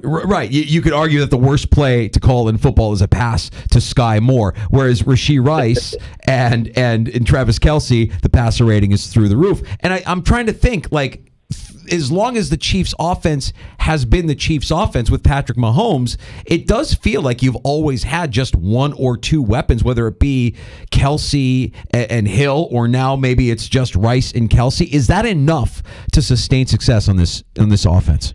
That's been the million-dollar question all year. I mean, honestly, that's been the question all year. Not whether or not they can win the division by playing this way, but here in Kansas City, much like I'm sure in Buffalo for the last couple of years, maybe this year's a little bit different, but the bar is so high, and they're judged on a championship bar, and whether or not it's good enough to win the Super Bowl, not good enough to just win a division and get to a playoff win. It's about, can this team win a Super Bowl, and that's been the question all year. And to answer it, I think that stat you mentioned certainly has been going around here in Kansas City, and a lot of people believe that they still need to cut back on opportunities for an MVS and some other guys and really continue to key in on Rashee Rice and Kelsey and Pacheco, and which they have done better here recently in terms of feeding them and not trying to feel like you got to give MVS work.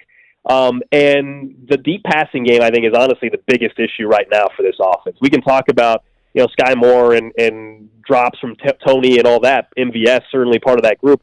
They don't have a deep passing game whatsoever. I mean, this is by far the worst year in Mahomes' career in terms of passer rating down the field. And, Justin Watson, who was, Tom Brady's fifth or sixth option in his Super Bowl year, is being asked to be their number one or number two deep threat right now. And, this is where a lot of people wondered why Rashee Rice, who was a deep threat in college at SMU, can he not take those deep routes? Is that just something they don't trust him with yet? But we've all watched MVS with drops or running wrong routes. And so, yeah, this has been the story of the entire season. And I think this defense, personally, as long as they get these guys back healthy, I think the defense is why the answer is yes, they can still get to a Super Bowl and win it. Because offensively, as bad as we all talk about it, and it's just different, that's why they still are 8th to 10th. I mean, it's not like they're 21st in offense, and it's like, wow, they just can't do it. They're one of the top offenses in the first half in football, top 5. Second half, they're dead last. I mean, that's the issue for them is second half when players have to go make plays and the coaching adjustments have already happened, they don't have guys that are consistently making plays. We spent a lot of time talking about this offense and how they look different this year than they've looked in years past. Alex, I'm an unapologetic Chicago Bears fan, actually an apologetic Chicago Bears fan this year. Yeah. So I really know what the problem is, and you can go ahead and say it. This is a safe space. Matt Nagy's a problem. That has come up this year as well. I personally am not on that side, but that has absolutely been a conversation that has come up. The reason why I'll tell you I don't buy into it, but you're not alone. You're definitely not alone, even here in Kansas City. I don't buy into it for a couple of reasons. Number one, when Eric Bieniemy was the offensive coordinator, what did everybody say? They said, this is Andy Reid's offense, man. This is Andy Reid running the show, which it is, by the way. And that was the big knock on EB and many reasons why maybe he doesn't have a head coaching gig. And so now that it's Matt Nagy, now we're supposed to act like Matt Nagy's come in and changed everything, and that's why they're struggling. And then Matt Nagy was the OC for the Chiefs prior to Chicago, as we all know, and he was on a staff where he was working with Andy. Alex Smith was the quarterback. They won a couple division titles. I mean, I don't buy into that Nagy angle. I really don't. I think this is a front office problem, personally. I think as great of a job as Brett Veach, their general manager, has done building up this defense, I think one area they had too much faith in was the development of Kadarius Toney, who they were telling people was going to be their number one wide receiver. Then he blows out his knee right before training camp, and we've seen no progression from Sky Moore. I think they were too reliant on what they had in-house when they needed to be aggressive, and that's why this offseason, I think it's pretty clear. They're going to go out in multiple draft picks and or free agency and have to redo this wide receiver room. Alex Gold, 610 Sports in Kansas City, is our guest. Alex, I want to ask you about one game and your thoughts on where Buffalo is, and then kind of give you the context here. The one game in question that, Kansas City won, and I remember the Chiefs and the fan base had some fun with it, calling the Grim Reaper and everything, but you lost to the Bengals, the following week, and I don't think it probably gets brought up often. Here, that game for Bills fans is haunting. The fact that you were 13, we just call it 13 seconds, and you'll automatically know, what happened, 13 seconds. And then just when you thought there wasn't a new angle on this, in the Tide Done 20,000-word piece today comes this nugget that Sean McDermott allegedly in the locker room after said the offense scored too quick. Which is just what is it you see here for the Buffalo Bills, a team that certainly has the talent, but hasn't gotten to where many think they should have gotten to by now. Yeah. Well, so the 13-second game, we call it that here as well, obviously, and it's a different feeling when we bring it up. But you're right, the Grim Reaper stuff died very quickly the next week. Unfortunately, that's a nickname we can't use. The Bengals ruined that one. Otherwise, it would have been great. But I think that game, 13 seconds, a lot of people in Kansas City believe that is a game that Sean McDermott hasn't recovered from, frankly. You know, when there was a lot of noise that offseason and we were playing audio cuts from training camp, and Sean McDermott in the offseason was still bringing it up and talking about it, and we're like, man, that's a problem. You got to move on, and you're still talking about it. And so a lot of people here believe that he's just never recovered from that, and that's been one of many coaching blunders that have happened, whether it was a couple weeks ago. I don't have to tell you guys about the Eagles game and just taking a knee instead of being aggressive. A lot of things, and I think so. Chiefs fans here look at Josh Allen and don't view him really any differently. But it's a coaching, and more than anything else, a lot of people look at that game kind of broke Sean McDermott and quote-unquote broke the Bills. And that's how we view the 13-second game, and that's why they haven't really been viewed as that threat. Although, with that said, here in Kansas City this week, people are taking the Bills very seriously, knowing what's at stake for the Chiefs' number one seed chances, and that this is just a desperate Bills team that knows this is it. If they've got any chance, they have to beat the Chiefs at Arrowhead. I want to go a little bit deeper on that with the head coach of both the Chiefs and the Bills, because they work together, and Andy Reid had to move on from Sean McDermott when they were in Philadelphia. And I think about Andy Reid's time in Philadelphia, and you had a lot of complaints about clock management and detail. And one thing that Andy always had was accountability for himself. It always started with me. It starts with me. And I'm sure that that's carried over to his time in Kansas City when things haven't gone well. I'm wondering, if Sean McDermott, having worked with Andy Reid at a time when detail wasn't as much of a priority, if you're just a product of your environment and you don't learn those tough lessons that Andy Reid had to learn before he came to Kansas City. No, I think that's a fair point. Yeah, I mean, the clock management was certainly the story in his Philly days, and it carried over here to Kansas City for a little while, and there's still plenty, even for, it sounds crazy, even for a guy that's won a couple rings here in Kansas City, there's plenty of complaints that happen. You know, a lot of it centers more around the fact that he refuses to do a quarterback sneak because Mahomes had his knee pop out against the Broncos a couple of years ago, and now he'll never do a QB sneak, and it's absolutely ridiculous and ludicrous that he won't do it. That's a big complaint of people here in KC, especially with their short yardage situation. But yeah, I mean, as far as relating it to Sean McDermott and, the coaching decisions that may or may not be impacted, and accountability and all that, I mean, not covering the Bills on a daily basis, I don't know how Sean McDermott handles that stuff on a regular basis. But I would say, I think, as we know, sometimes you not necessarily have to get fired, but you have to have things go seriously wrong and people force change for you to change. And I think, when Andy got let go in Philly, he was willing even to give up the GM duties, right? And I think that's been a huge thing for his career, that he was willing to see that and self-evaluate that, hey, I can't have the GM duties. Let me focus in on coaching. And I know Sean McDermott's not the GM, but my point is that sometimes you need to be, you might need to have a loss of employment or something to change, or have that real threat of it for you to actually self-evaluate. Yeah, Alex, if I can lighten the mood here a little bit, because in Rochester, we're self-aware to know that we have an issue here when it comes to stars in our town. Like when the PGA was around, we got a little too star-eyed. There's a story, Derek Jeter was in town a few years ago, and the point is, we're not very good when it comes to celebrity. How has it been in Kansas City when the person of the year now is setting up shop there? Yeah, it's always great to have a Kansas Cityan and a resident on Times Magazine Person of the Year. I definitely like seeing that. Look, I think Kansas City has certainly been on the map more the last 5 years, and Taylor Swift's even added to that. But it's still got some small town Midwest vibes to it. And just a few days ago or a week ago, I think there was a photo of Travis Kelce at a Trader Joe's there's a gas station photo of Travis Kelce buying something, and so there's a ton of paparazzi because of Taylor Swift around town now, and everybody's been soaking this Taylor Swift stuff up and enjoying it and taking pride in it. But I do think there's a balance where hopefully being in Kansas City versus LA or in New York City or something like that, to where people let them be, because you do worry about that a little bit in terms of, getting a little too starstruck about it. But I'll be honest, like, it's one thing for Travis Kelce, but Taylor Swift, I mean, she might be the most famous or second most famous person in the world right now. So I guess this would happen anywhere. Alex, do you have a prediction as to how you think things go on Sunday afternoon? So I went back and forth earlier in the week, and I'm like, okay, this is a tough one to figure out because of the Jekyll and Hyde nature of the Bills. And, 3 games this year, they look like the team everybody thought they could be, and then the rest has been, disappointing. And then, the Chiefs have been much more consistent, and the Bills have been one of the worst fourth-quarter defensive teams. And I started thinking more, and maybe it's a trap, and Vegas knows and all this, but I love the Chiefs minus 1.5 the more I've thought about this week. Now, the Pacheco injury is something I'm going to keep an eye on. I think if they don't have Pacheco, then this could be a much lower scoring game. So if they don't have Pacheco, I think this could be a 20-17 type of game. If they have Pacheco, then this might have to be a much higher scoring game, and this might be a 28-24 type of game. The Pacheco thing is a swing for me on just if this is going to be a defensive kind of struggle or if this is going to turn into a shootout. If you want more Alex Gold inside the Odyssey app, you can check out 610 Sports in Kansas City.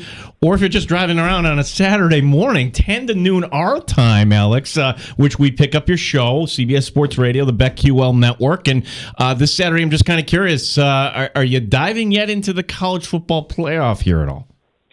We probably won't get too much in the odds yet. We got some time on that. Certainly last week, obviously, with all the controversy and Florida State being left out was fun.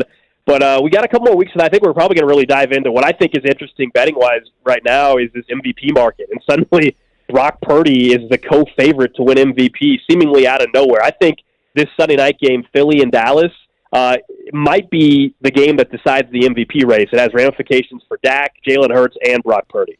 Alex, we're sending a sports bar representative your way. Bob Edwards, who I think you probably know from our Odyssey cluster there, is inviting in Duffy from the break room here on our Odyssey sister station here. And he'll be hanging out with your crew. And you might even see him roaming around your studios come Monday morning. So if you run into our representative, raise a glass and take care of our guy. And wish you the best this weekend and catch up again real soon. Yeah, likewise. We'll do it. Thanks, guys. You got it. Thanks, there he Alex. is. Alex Gold, 610 Sports, Kansas City, joining us in the sports bar. See, likes the Chiefs. We got to get to the right people there to get out there. Just so we get in the suite. You mean Binkley isn't the right person? You mean our buddy Jay Binkley doesn't have the pull that can get us in the suite?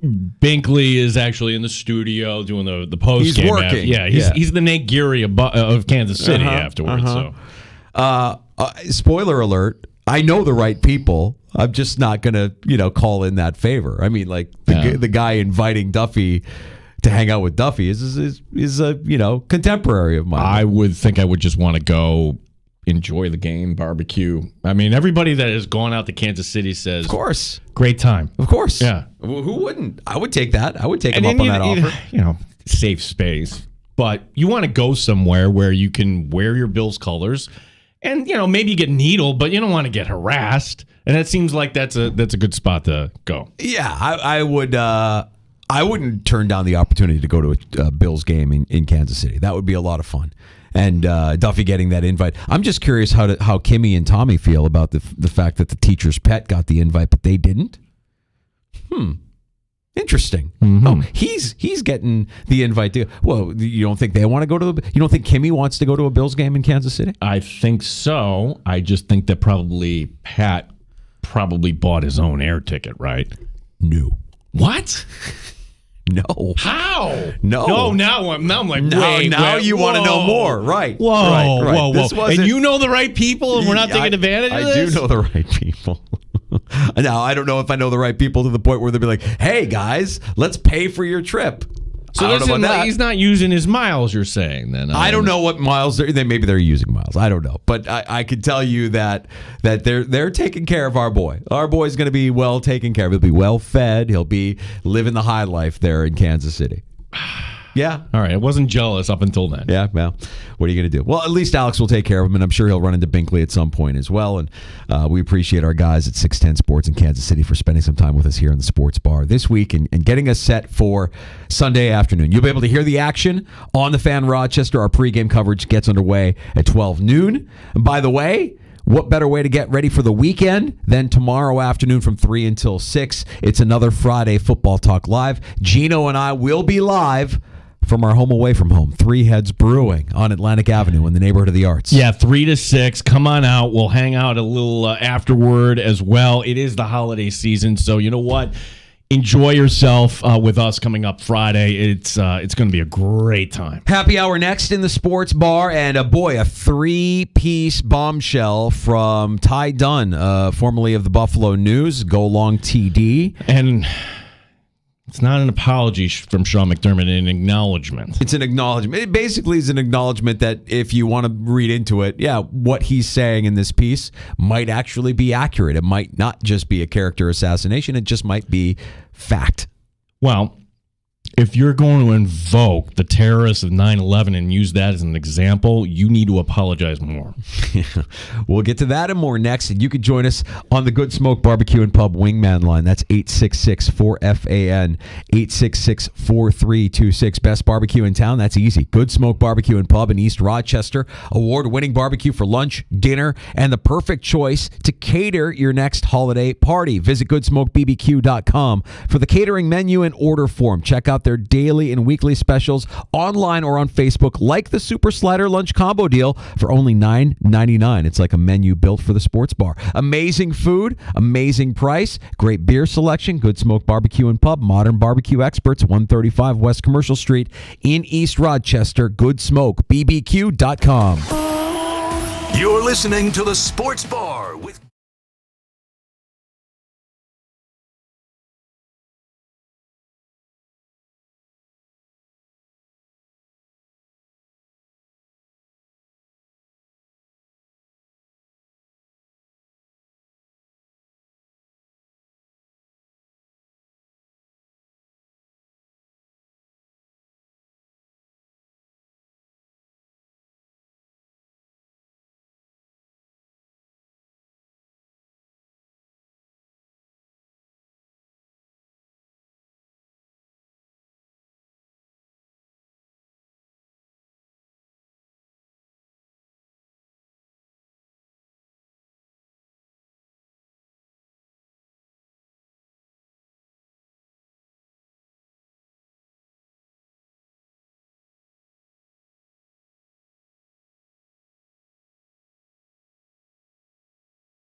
HD2 and W239BF Rochester. The sports leader. 95.7 FM and AM 950. The Fan, Rochester.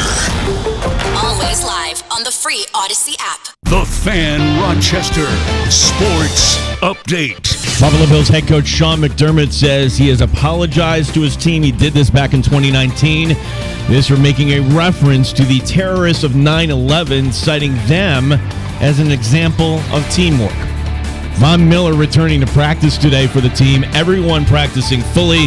Nothing on the Thursday injury report. Our coverage Sunday will begin at noon. Bills and Chiefs 4:25 kickoff Sunday here on the Fan Rochester. Tonight we've got Sabres hockey. Team looking to break a 4-game losing streak as Buffalo playing in Boston. Our coverage begins at 7 o'clock. The NBA in-season tournament, the semifinals just underway out in Vegas. It's the Bucks and the Pacers. That'll be followed at 9 o'clock Eastern by the Pelicans and the Lakers. Gene Battaglin, the sports leader, 95.7 FM and AM 950, the Fan Rochester.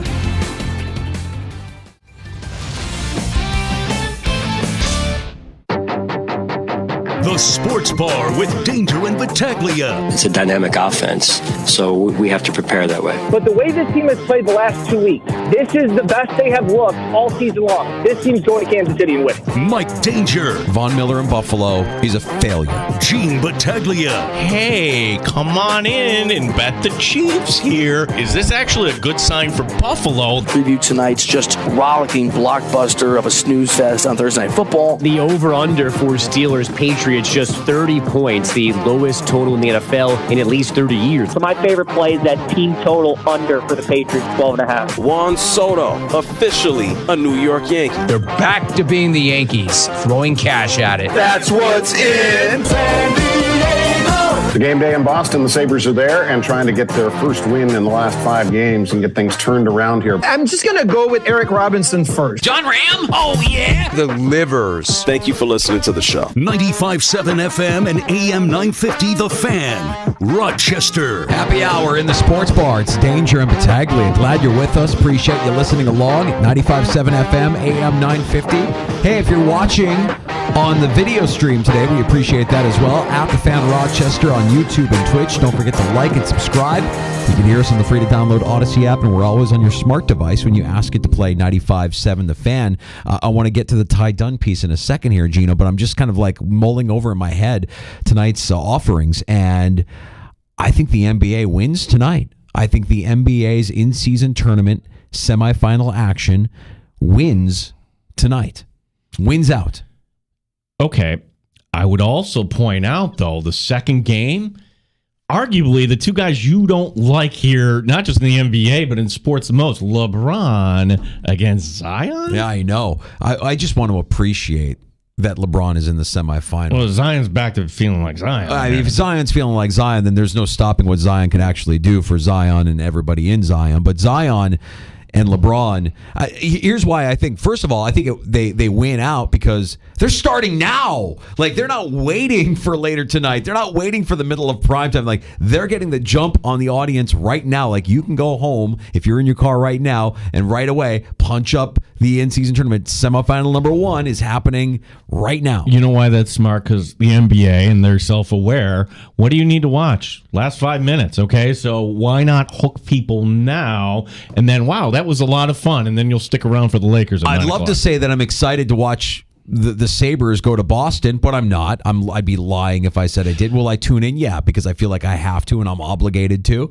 But that's not going to be fun. And then, of course, you have the kickoff to Week 14, which, you know, I want to just watch just for the gallows humor. I've got some skin in the game, and I want to see just how bad a football game can look like in prime time when the Steelers host the Patriots. But I didn't even mention that in the update. I'm writing. I should know that's on tonight. To me, that's how irrelevant. I put the NBA in season tournament. I didn't put Steelers Patriots Week 14. Right. Just subconsciously, I'm doing the same thing. Yes. So I think what the NBA has done here with the in-season tournament, and we said it a little bit earlier this week, they've got a winner. This has been fun, and it's going to continue to be fun. Today is going to be cool with these 2 semifinal games, and of course, when the finals hit, that'll be a good time as well. I didn't think the players would take to it. Honestly, that's where I like. But now you see, hey, there's money on the line. I can help this guy over here. $500,000 is nothing to sneeze at, man. $500,000 on top of what you were already making. It's a nice little bonus. So why wouldn't they? To see Boston upset the way they were upset, losing to Indianapolis into the Pacers, that was something. And I expect competitive matchups tonight between the Pacers and Bucks and between LeBron. I just want to appreciate the Lakers. I want to appreciate LeBron. I want to appreciate the NBA. We don't know how long we'll have LeBron in the NBA, Gene. Appreciate it. When we woke up this morning, we didn't know what was on the horizon here for the Buffalo Bills and this Ty Dunn piece. Sean McDermott has addressed the media and admitted he made this reference making the terrorist an example of 9/11, the terrorists of 9/11, an example of teamwork. Here's Sean McDermott addressing reporters just now. The team meeting that has been brought up. My intent in the meeting that day was to discuss the importance of communication and being on the same page with the team. I regretted mentioning 9/11 in my message that day, and I immediately apologized to the team. Not only was 9/11 a horrific event in our country's history, but a day that I lost a good family friend. And so with that, I'll turn it over to answer any questions you might have. You buying what he's selling, Gino? Okay. If you lost a good family friend, as you phrased it, you're going to cite the animals who killed your good family friend? You are full of ass. What is it with this guy? Here's the example, okay? What you need to say, Sean, that was really dumb. I said I was sorry, and I'm sorry right now, and I've learned for it. The end. But even there, he doesn't take responsibility. He's like, well, back then I apologized, and I lost a good family friend, and I'm going to turn it around you. Boo-hoo, I lost a family friend. Why would you even bring that up? It's just more of the same. It's just more of the same. And some of the elements of the Ty Dunn piece obviously don't paint a flattering picture of Sean McDermott. There are elements of the Ty Dunn piece that actually just say, look, his intent is pure. Everybody believes that his intent is pure. And so a lot of stuff probably just rolls off their backs because they know, like, he wants to win. He wants to deliver a Super Bowl championship. His intent is pure, but his messaging is robotic.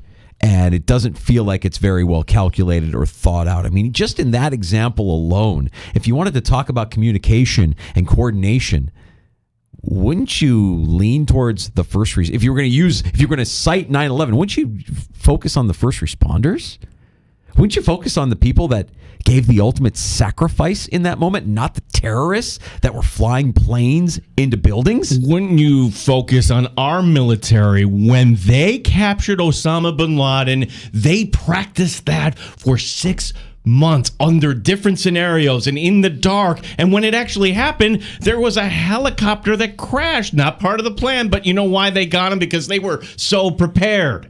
If you're just getting in your car and you're like, what are these guys talking about? I have to read the passage here from Ty Dunn. Okay. At St. John Fisher College, McDermott's morning address began innocently enough. He told the entire team they needed to come together. But then sources on hand say he used a strange model, the terrorists, on September 11th, 2001. He cited the hijackers as a group of people who were all able to get on the same page to orchestrate attacks to perfection. One by one, McDermott started asking specific players in the room questions. Quote, what tactics you think they used to come together? A young player tried to methodically answer, what do you think their biggest obstacle was? A veteran jumped in, TSA, which lightened the mood. Yeah. A very unfortunate speech delivered there by Sean McDermott. Not the example you want to draw from, I have a feeling. By the way, they didn't all succeed. Can we just kind of point that out? Correct. Yeah. It wasn't well coordinated. They crashed. People stood up for themselves and fought back. Yeah, it's misguided. It's terrible. But it's just the latest example of Sean McDermott is fake it till you make it guy, and we've come to realize this. And if you're thinking, hey, you're piling on, it's a different kind of responsibility, and his responses in press conferences, post game, and I imagine also, since we're getting a glimpse behind the curtain, he's robotic. There isn't a relationship there between head coach and quarterback when there absolutely should be. That there's zero accountability. To a guy that preaches accountability is always the first guy to kick somebody to the curb or to assess blame elsewhere other than looking in the mirror. All of the criticisms that we've had of Sean McDermott for years are kind of laid out in this piece. And, Ty Dunn discloses it in his piece. I know some of you are going to think that he has an axe to grind. He doesn't have a credential for the Buffalo Bills. He wrote a piece on 13 Seconds after it happened. No more credentials. And the Bills revoked his credentials. Okay, so Ty Dunn may have an axe to grind. I'll double down on that and say, yeah, if a guy does have an axe to grind, you think he would want to make sure every source he talks to is airtight. And even though they speak on the condition of anonymity, and I don't blame them for wanting to remain anonymous. I mean, look at how they dealt with Ty Dunn. They revoked his credentials. He can't get in. He's blackballed from the Buffalo Bills. He's in Western New York. It should be the team he knows better than any other team. If you're a former player, if you're a former coach, do you want that wrath for speaking out and putting your name on it? You don't have to put your name on it. The sources are true. I believe the sources. I believe what's in this piece. And Sean McDermott apologizing, or that wasn't really an apology today, but addressing it today. He said, I apologized back then, but the correct answer is, and I'm going to be curious to hear what the families of 9/11 have to say about this. An NFL head coach actually cited the animals as an example. Yeah, I just know that if you're a victim of 9/11, any mention of 9/11 probably makes your skin crawl. You just you want to move on. You don't want to think about that or hear about that. The way it's managed, and I learned this last summer because I went to school at Fordham, and I went there before 9/11. But I have tons of friends down there that live in the city and thereabouts. And when the executive producer and I went down there, like, what are you doing on Sunday? We're going to go, and I had never been. I'm going to go check out why would you do that? The memorial. The memorial. Like, I haven't seen, like, have you been? No. And that wasn't one person. So many people, to this day, cannot bring themselves to relive that day. If you lived in the city on September the 11th, 2001. Absolutely horrific, and I don't blame them one bit for not wanting to go to the memorial. Not one bit. I imagine that just just exposes old wounds. Why would you do that? And why would you invoke that in a meeting with players when there are so many better examples that you could lay out for communication? I'm trying to timeline this out too. Would this have been the training camp after 13 seconds? Because if the emphasis of this meeting was communication, I would imagine it was after 13 seconds, but I don't know the exact. No, it was before. It was September 2019. So this is actually. Oh, well, then karma. Good. Yeah, this is the second year of Josh Allen. Okay. So they hadn't even played in the Houston playoff game at that point when this happened. It's just coming out now. And look, that's the most salacious thing in this 20,000 word 3-part piece that Ty Dunn does. And look, you can go read it for yourself. GoLong.com. We've had Ty on the show. Maybe we'll get him on the show at some point. But the idea that, here's my big takeaway, is that Sean McDermott, just talking to his sources, is just wound so tight. And he's not a guy that he deflects. He will assess blame. He is somebody that is just so wound so tight, and you see this now on the football field where you don't need me to tell you what happens at the end of a close Buffalo Bills game. It's a pattern. The outlier being the one Raven game last year, but we can cite all these losses. In fact, these losses are so great, we name them all. We name them by the wing game, 13 seconds, 12 men. They all have names now. Yeah. The intent is there. The intent is pure. And everybody recognizes him as a man who wants to deliver a Super Bowl championship to the city of Buffalo. But the methods are questionable. And the lack of relationship with Josh Allen, not a lack of relationship. What was the word he used on Absent. Ryder? The absent relationship with Josh Allen was the word. Absent was the word he used when he was on with Bill Ryder earlier today on CBS Sports Radio here on The Fan.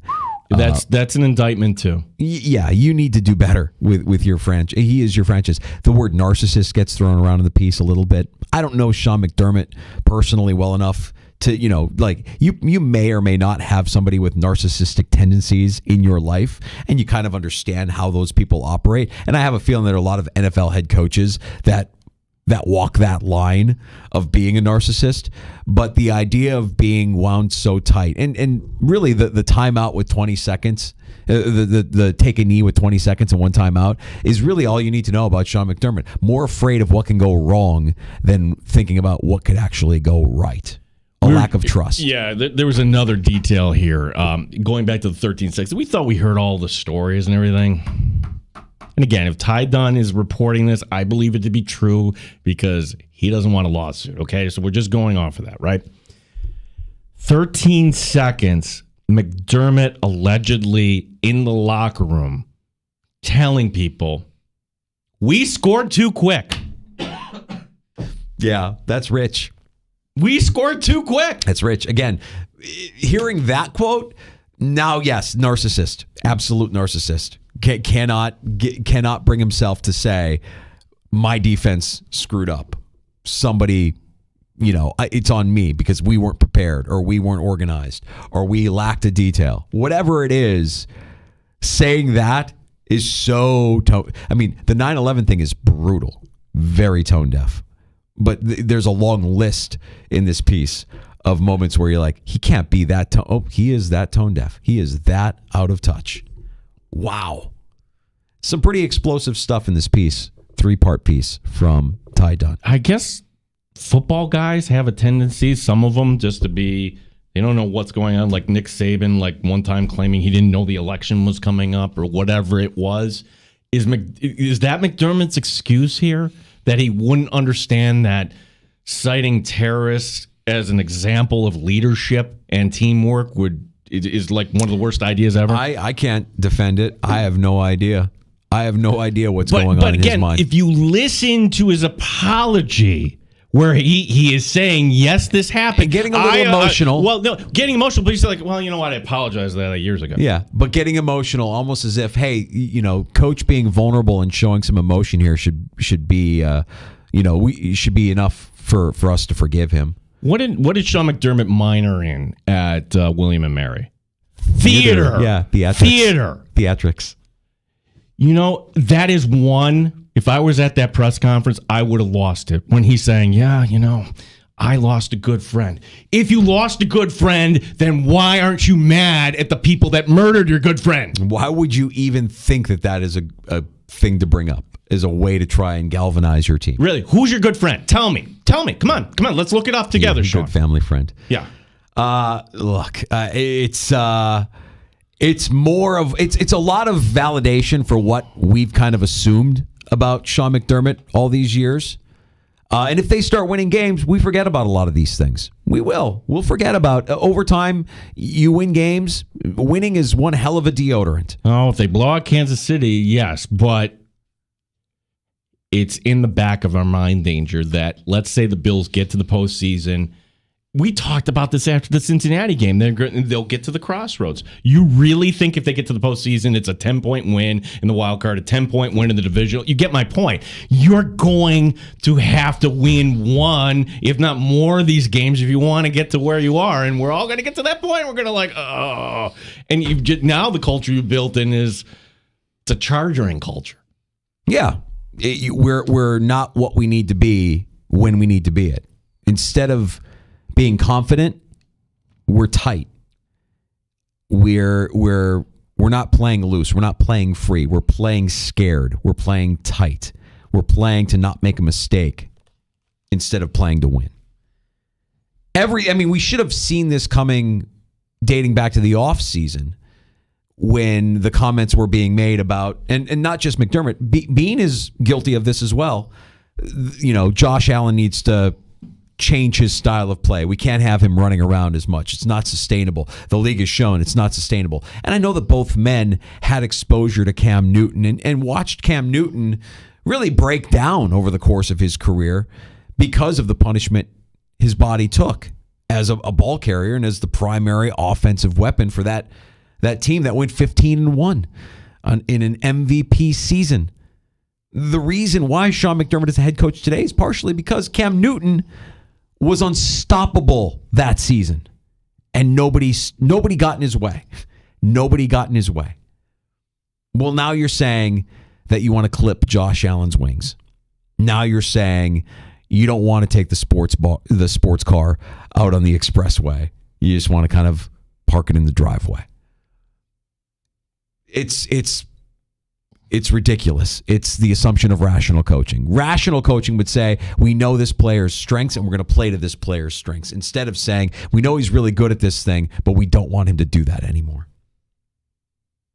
And then you double down with some of the reports of his time in Carolina where Sean McDermott flat out didn't like Cam Newton, took exception to Cam Newton, hated Cam Newton, effing Cam Newton. Yeah. Look, we're not in the locker room. We're not as close to this team as the beat reporters are, but we can get a sense, you can get a sense. Any defensive-minded head coach or defensive player, you hate the offense. You hate the quarterback. You want to get after that guy. You want him, you want to destroy that guy.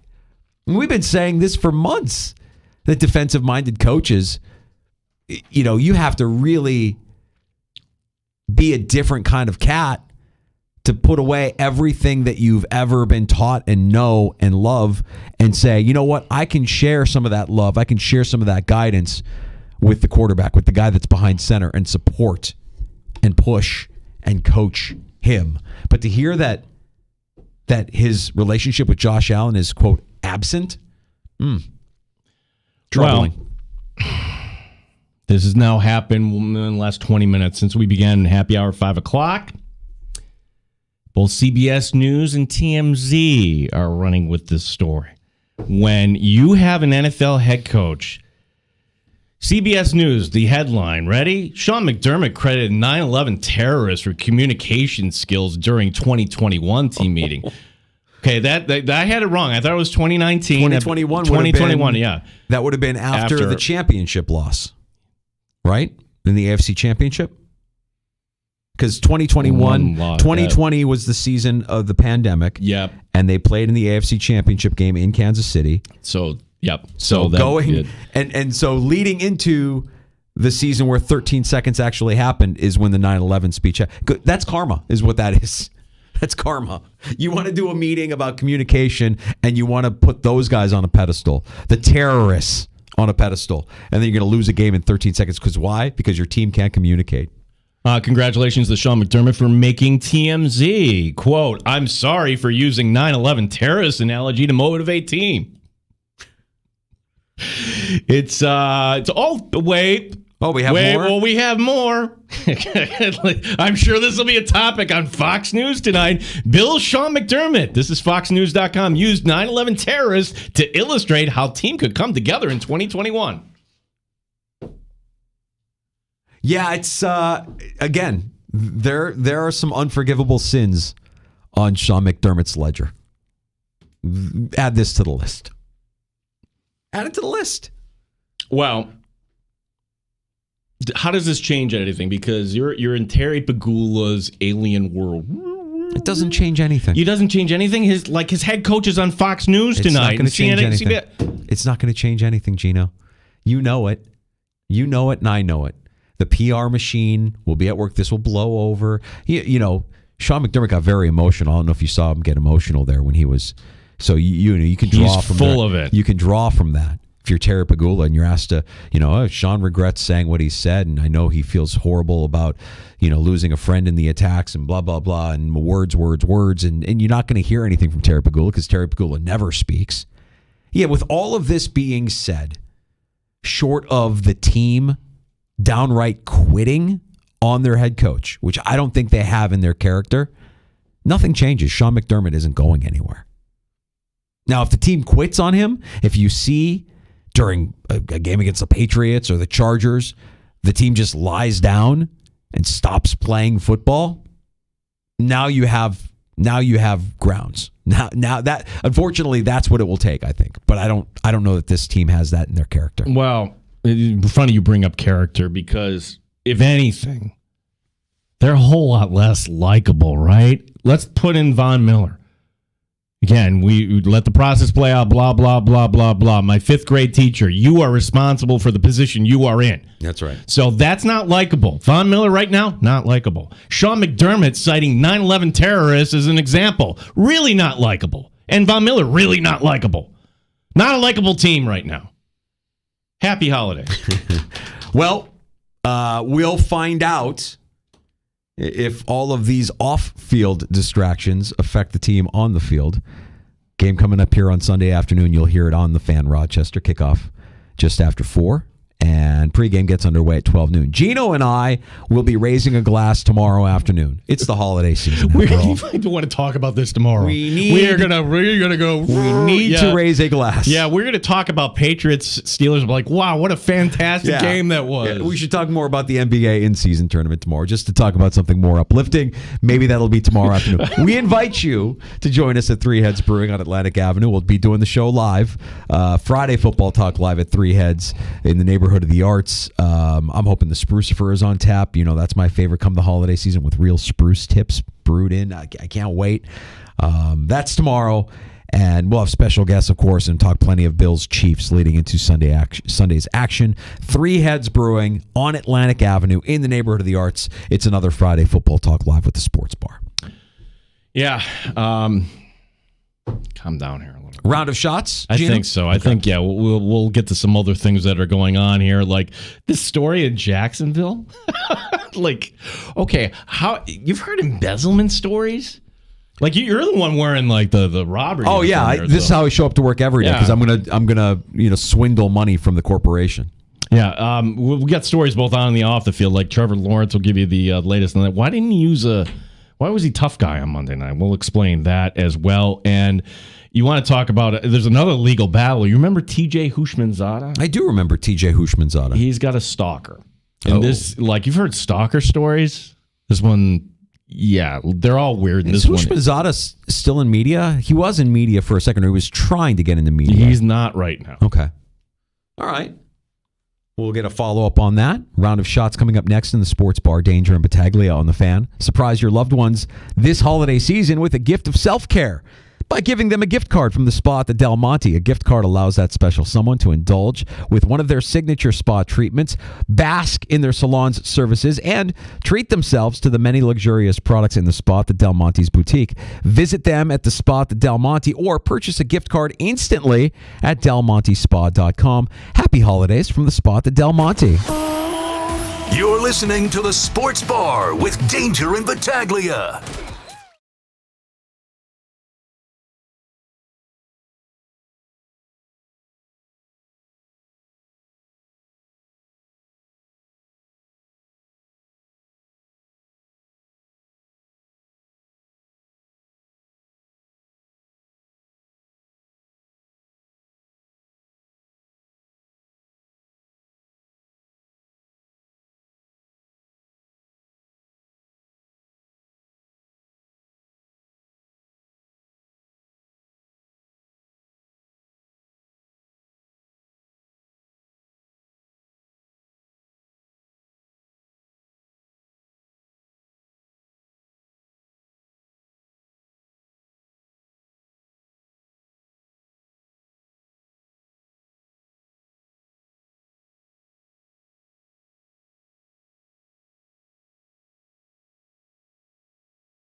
update. Sabres look to break their 4-game slide tonight in Boston. Head coach Don Granato on the opponent. Obviously a building, tough, challenging building to play in against a very good hockey team. So you know you have to be ready to play. But for us, it's very simple. We have to elevate our battle level and our compete level and do that consistently. Our coverage will begin at 7 o'clock tonight here on The Fan, Rochester. Bills head coach Sean McDermott says he apologized to the team, this for making a reference to the terrorists of 9/11, citing them as an example of teamwork and communication. Von Miller returning to practice today for the team. Everyone practicing fully. Noon, our coverage will begin on Sunday, 4:25. The kickoff NBA in-season tournament in progress right now. It's the Bucks leading the Pacers 27-23. Gene Battaglia, The Fan, Rochester. Got a smart speaker at home? Listen to the sports leader, The Fan Rochester at home, by asking it to play 95.7 The Fan. I think we all need it. Let's get to a round of shots in the sports bar. Yeah, I can't remember the last time I was this, agitated. I'm sorry if I'm losing my emotion. I'm agitated, disappointed. I mean, I've been this way about this team and about this coach specifically for the last few weeks. It's been well documented. I met a listener today for the first time. I was introduced to him by my wife, who was interviewing him, Dr. William Baer. Oh, okay. And when my wife introduced my husband, I said, "Hey, nice to meet you. I'm Mike Danger." And I listen to you guys every day. And I agree with almost everything you say, except for what you think about Sean McDermott. So I've already kind of y'all know where I've parked my car. I know that there are a lot of people that think, don't fire this man. He shouldn't. I'm of the belief, I've seen enough. I don't think he gets you exactly to where you want to go. I know that change comes with a massive risk, and that change probably leads to you wondering, what if we just stuck with the guy? How important is continuity? I'm beyond all of that right now because of things like today. We shouldn't feel this way. We shouldn't feel shame about our sports teams. We shouldn't feel embarrassed by the words and the actions of the players and the coaches. Yet here we are. It's an escape. Yeah, the sports is an escape, and we don't why. It shouldn't make us miserable. No, I mean, losing sucks. Nobody likes it. The way they lose and the way they've lost happens in such spectacular fashion. It's almost. It's painful. It's hard. You know what's going to happen before it happens. It's predictable. It's painful. I just saw Brasky put it out there, one of our regulars, Alex Brasky from the Batavia Daily News. The Bills went from being the toast of the town to a tire fire awfully quick. Yeah, it's and now tonight, as we say in our business, the story has legs. Now this is a news story. When you bring that up, an NFL head coach said what? CBS News, Fox News, TMZ, all headlines now. So it's only the beginning here. And you know where I would think the story might go? Who else was in that meeting? There's another NFL head coach that happens to work in New York City, Brian Daboll. Sure. He's going to be asked about this tomorrow. So the story will advance tomorrow. And Daboll's response. Well, you would hope he would be asked about it. Maybe he'll be asked about it. Yes. New York media, come on. Softer than, they get this tough guy credit. Yeah, no, stop they being don't. Sharman. Yeah. Ask the question. Buffalo Sabres Connor Clifton, as we make the awkward transition here, returns to face his former team tonight for the first time. He spent 5 years in Boston. This decade, Buffalo is 2-14-2 against Boston. I know that's shocking. Let's go back even further. Starting December 29th, 2019, the Sabres have gained 2 points against Boston just twice in 22 games. Feels like a loss, Gino. Feels like a loss tonight. I don't know how else to put it. I would agree. This is a bizarre story. Remember TJ Houshmandzadeh? Well, the former NFL wide receiver has a stalker. The woman changed her last name allegedly to match the former Bengal. Court documents allege the 53-year-old Annette Marie Houshmandzadeh has been harassing the family, going to the point of impersonating that she's the mother of his kids. Oh. TJ Houshmandzadeh is seeking a restraining order to require the woman to stay at least 500 yards away and to stop using his last name to gain access to his personal affairs. That is bizarre. And I wonder, nobody can really know what goes through the mind of of a stalker, but like, how did this start? What was the genesis of this? What led to, of all the NFL players, if you're crazy, of all the NFL players, TJ Houshmandzadeh? Right. Well, there's, I guess, like, you don't realize how these guys are targets. Yes, absolutely. But I also, the flip side of that coin is, did TJ Houshmandzadeh know this person at all? Have any sort of relationship with this person? We're only finding out about this now because of court documents, but to change your last name, to claim that you're the mother of his kids? Yeah. Look, man, I'm going to reserve judgment on this one. I don't know enough about this story or enough about the parties involved, but it is a former NFL player, and we've seen all sorts of crazy stuff happen. Monday Night Football, it was a better game than we expected. One thing that was kind of weird, would you agree? On a bum ankle, it took forever for Trevor Lawrence to limp up the tunnel. Many were wondering, what, they don't have a cart in Jacksonville? Turns out the quarterback refused the cart. Speaking now on the matter, Lawrence admits, he probably should have got the cart. Lawrence diagnosed with a high ankle sprain. He says it's already feeling better, so maybe we get Lawrence. Who we getting, do you think? We're getting Lawrence. Yeah. He'll go out there. I mean, this guy, maybe I should have gotten the cart. It's a high ankle sprain. You have your contemporary in Patrick Mahomes playing through a high ankle sprain against the Jaguars in the playoffs last year. Didn't need a cart. These guys they're crazy. They're wired differently. They're tough. They're tougher than nails. And as gingerly as he was moving up that tunnel, when I saw him walking, and when you got the sense that it was a high ankle sprain, he's not going to miss any time. He's not going to be effective. I don't know how effective he'll be, but he's going to play. He'll find a way to get out there. Finally, there's embezzlement stories.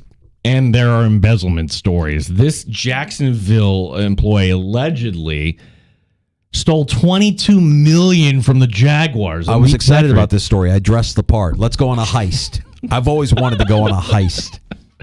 Let's get this guy and let's go on a heist. I'm working with the Thomas Crown affair here. TIAA Stadium. That's our target. That's where we're going to go. $22 million. Yeah, that's the goal. That's the goal. Like the executive producer, we're watching White Collar. Do you remember that show? I'm getting back into it. It was from the 2010s. There. Okay, yeah. Well, no, the same thing. Like, you look like you're ready to go. I'm ready to go on a heist. Yeah, let's go on a heist, everybody.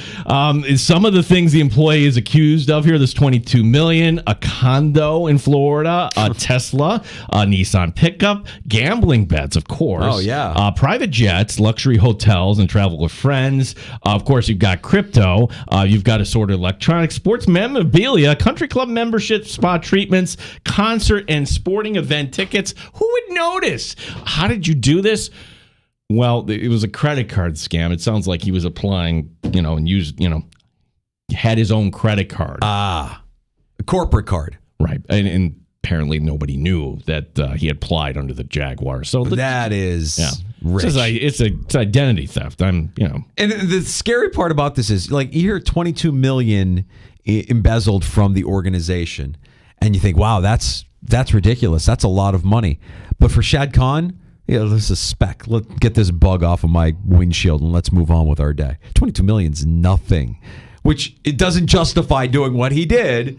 I'm not saying what he did was right, but I get it. I understand. Like Shad Cosmer, like $22 million, really? Okay, make this go away. Was that wrong? Yeah. The George Costanza of the Jacksonville Jaguars driving up to work in a Tesla Model 3, rolling up with a watch over $95,000 worth of designer watch. Nice. Yeah, really well done, Jacksonville. We got to take a break and come back with last call. Yeah, the phone's been ringing, and I'm obviously on the air, so now is the time you can call. Yes. 866. Wait, you mean our phone screener can't get to that? Yes. What's wrong with our phone screener? Yeah, for hire. 866-4FAN, 866-4326. Where do you come down on this McDermott story today? Are you angry? Is it character assassination? Your thoughts. Special show tomorrow as well. We'll tell you more about it next here on The Fan. Mike Danger for FanDuel Sportsbook, official partner of 95.7 The Fan. Now, as the weather gets colder, the NFL offers stay hot on FanDuel. And right now, if you're a new customer, you can get $150 in bonus bets with any $5 winning moneyline bet. That's $150 if your team wins. Now, if you've been thinking about joining FanDuel, no better time to get in on the action. The app is super easy to use, and there's a wide range of betting betting options, including spreads, player props, over-unders, and more. So visit FanDuel.com/Mike, M-I-K-E, to kick off the NFL season with me on FanDuel, an official partner of the NFL. 21 plus and physically present in New York. First online real money wager only. $5 pregame money line wager required. $10 first deposit required. Bonus issued is non-withdrawable bonus bets that expire 7 days after receipt. See terms at sportsbook.fanduel.com. For help with a gambling problem, call 1-877-8-HOPE-NY or text HOPE-NY 467-369. You're listening to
With Danger and Battaglia on the Sports Leader, 95.7 FM and AM 950 The Fan, Rochester. Are we hate watching the Sabres tonight? I think so, yeah, right? I think so. No, I think I'm watching the Lakers tonight. New drinking game. Take a swig every time Don Granato says the word compete. Got to have more compete. Compete has become his complimentary football. We don't have enough compete. Can we just get Devin Levi back in Rochester tomorrow night? That would be nice. I'm not holding my breath. Welcome back to the Sports Bar. Thanks to everybody for checking us out this afternoon. We appreciate you listening locally at 95.7 FM, AM 950. If you're not local and you're listening in the free-to-download Odyssey app, that's cool as well. We sound great in the Odyssey app and on your smart device when you ask it to play 95.7 The Fan. And a special shout-out to some of our regulars checking out the video stream today. I think we piqued Pete's curiosity. One of our regulars, Pete the Pollster, reaching out on Twitter saying he was watching us last segment. I look like I'm going on a heist, and maybe I will go on a heist after the show is up here in a couple minutes. Tomorrow, oh, by the way, at The Fan Rochester on YouTube and Twitch. That's the video stream, and we appreciate you checking us out there. Don't forget to like and subscribe. McDermott is on the homepage of FoxNews.com. It's on the homepage of ESPN.com and TMZ. Yeah. Just the beginning here. Our phone number, 866-4FAN. Waiting patiently. Matt in the city. Matt, what's going on? What's up, fellas? Sort of a sad day as a Bills fan, isn't it? It is. Yeah. It is. Yeah. And it's a study in how your team can go from the highest of highs, which they didn't ever achieve, but, being the toast of the NFL, a real likable story, to kind of gross, almost like shameful at this point. For sure. And, I hate to pile on, but I think that's exactly what I was kind of going to lead into as a point. And more specifically, like the fact that there are 32 of these jobs that exist in the world, right? NFL head coach. And my perspective and my thought is you need to be really, really good if you're going to be one of those 32. If you're not really, really good, then get out, because there's hundreds of people that could take that role. Unfortunately, I think what we see in this world, and especially maybe as NFL head coaches, but especially people in positions of power, they're sometimes given a much longer leash than they should. So my opinion, my perspective, Bills need to get after it, make some moves. And then the second point, and I'll be quick, I know you're up against it. Could you imagine what this team and this offense might look like if Joe Brady is calling the offense more at the helm, Josh is letting loose, and Eric Washington's calling the defense? I think that would be fun for the last bit here, and just go for it. Yeah, I would love to see Brady without any shackles. Just let him rip here. I just love what we saw of Josh Allen against the Eagles. If you had that Josh Allen in every single game, if you unleashed him like that in every single game, you would never have a complaint about Josh Allen. That was a brilliant game. He played. It was a shame to me. This is one of the unforgivable sins of Sean McDermott, that with 20 seconds and one timeout, you thought taking a knee was the right move. When he was having that kind of game, it just speaks to how tone deaf this guy actually is. His comments today from the Ty Dunn piece that are making those headlines that you were talking about, Gino, just more evidence of that. Tomorrow, we're live. Three Heads Brewing on Atlantic Avenue. Hey, if you're a regular, we'd love to see you. We'd love to hang out with you. Talk some Bills, talk some Chiefs. It is our final Friday Football Talk Live of the season, so let's make the most of it. Let's have a good time. We'll see you on Atlantic Avenue in the neighborhood of the arts at Three Heads Brewing tomorrow afternoon from 3 until 6, and we'll have some special guests stopping by the sports bar as well. Yeah, so please come on out Three Heads tomorrow, as we'll have Sabres hockey at 7 o'clock tonight, and CBS Sports Radio coming up next. Yeah, we got it. Thanks for listening to the Sports Bar with Danger and Battaglia on the Fan Rochester. You're listening to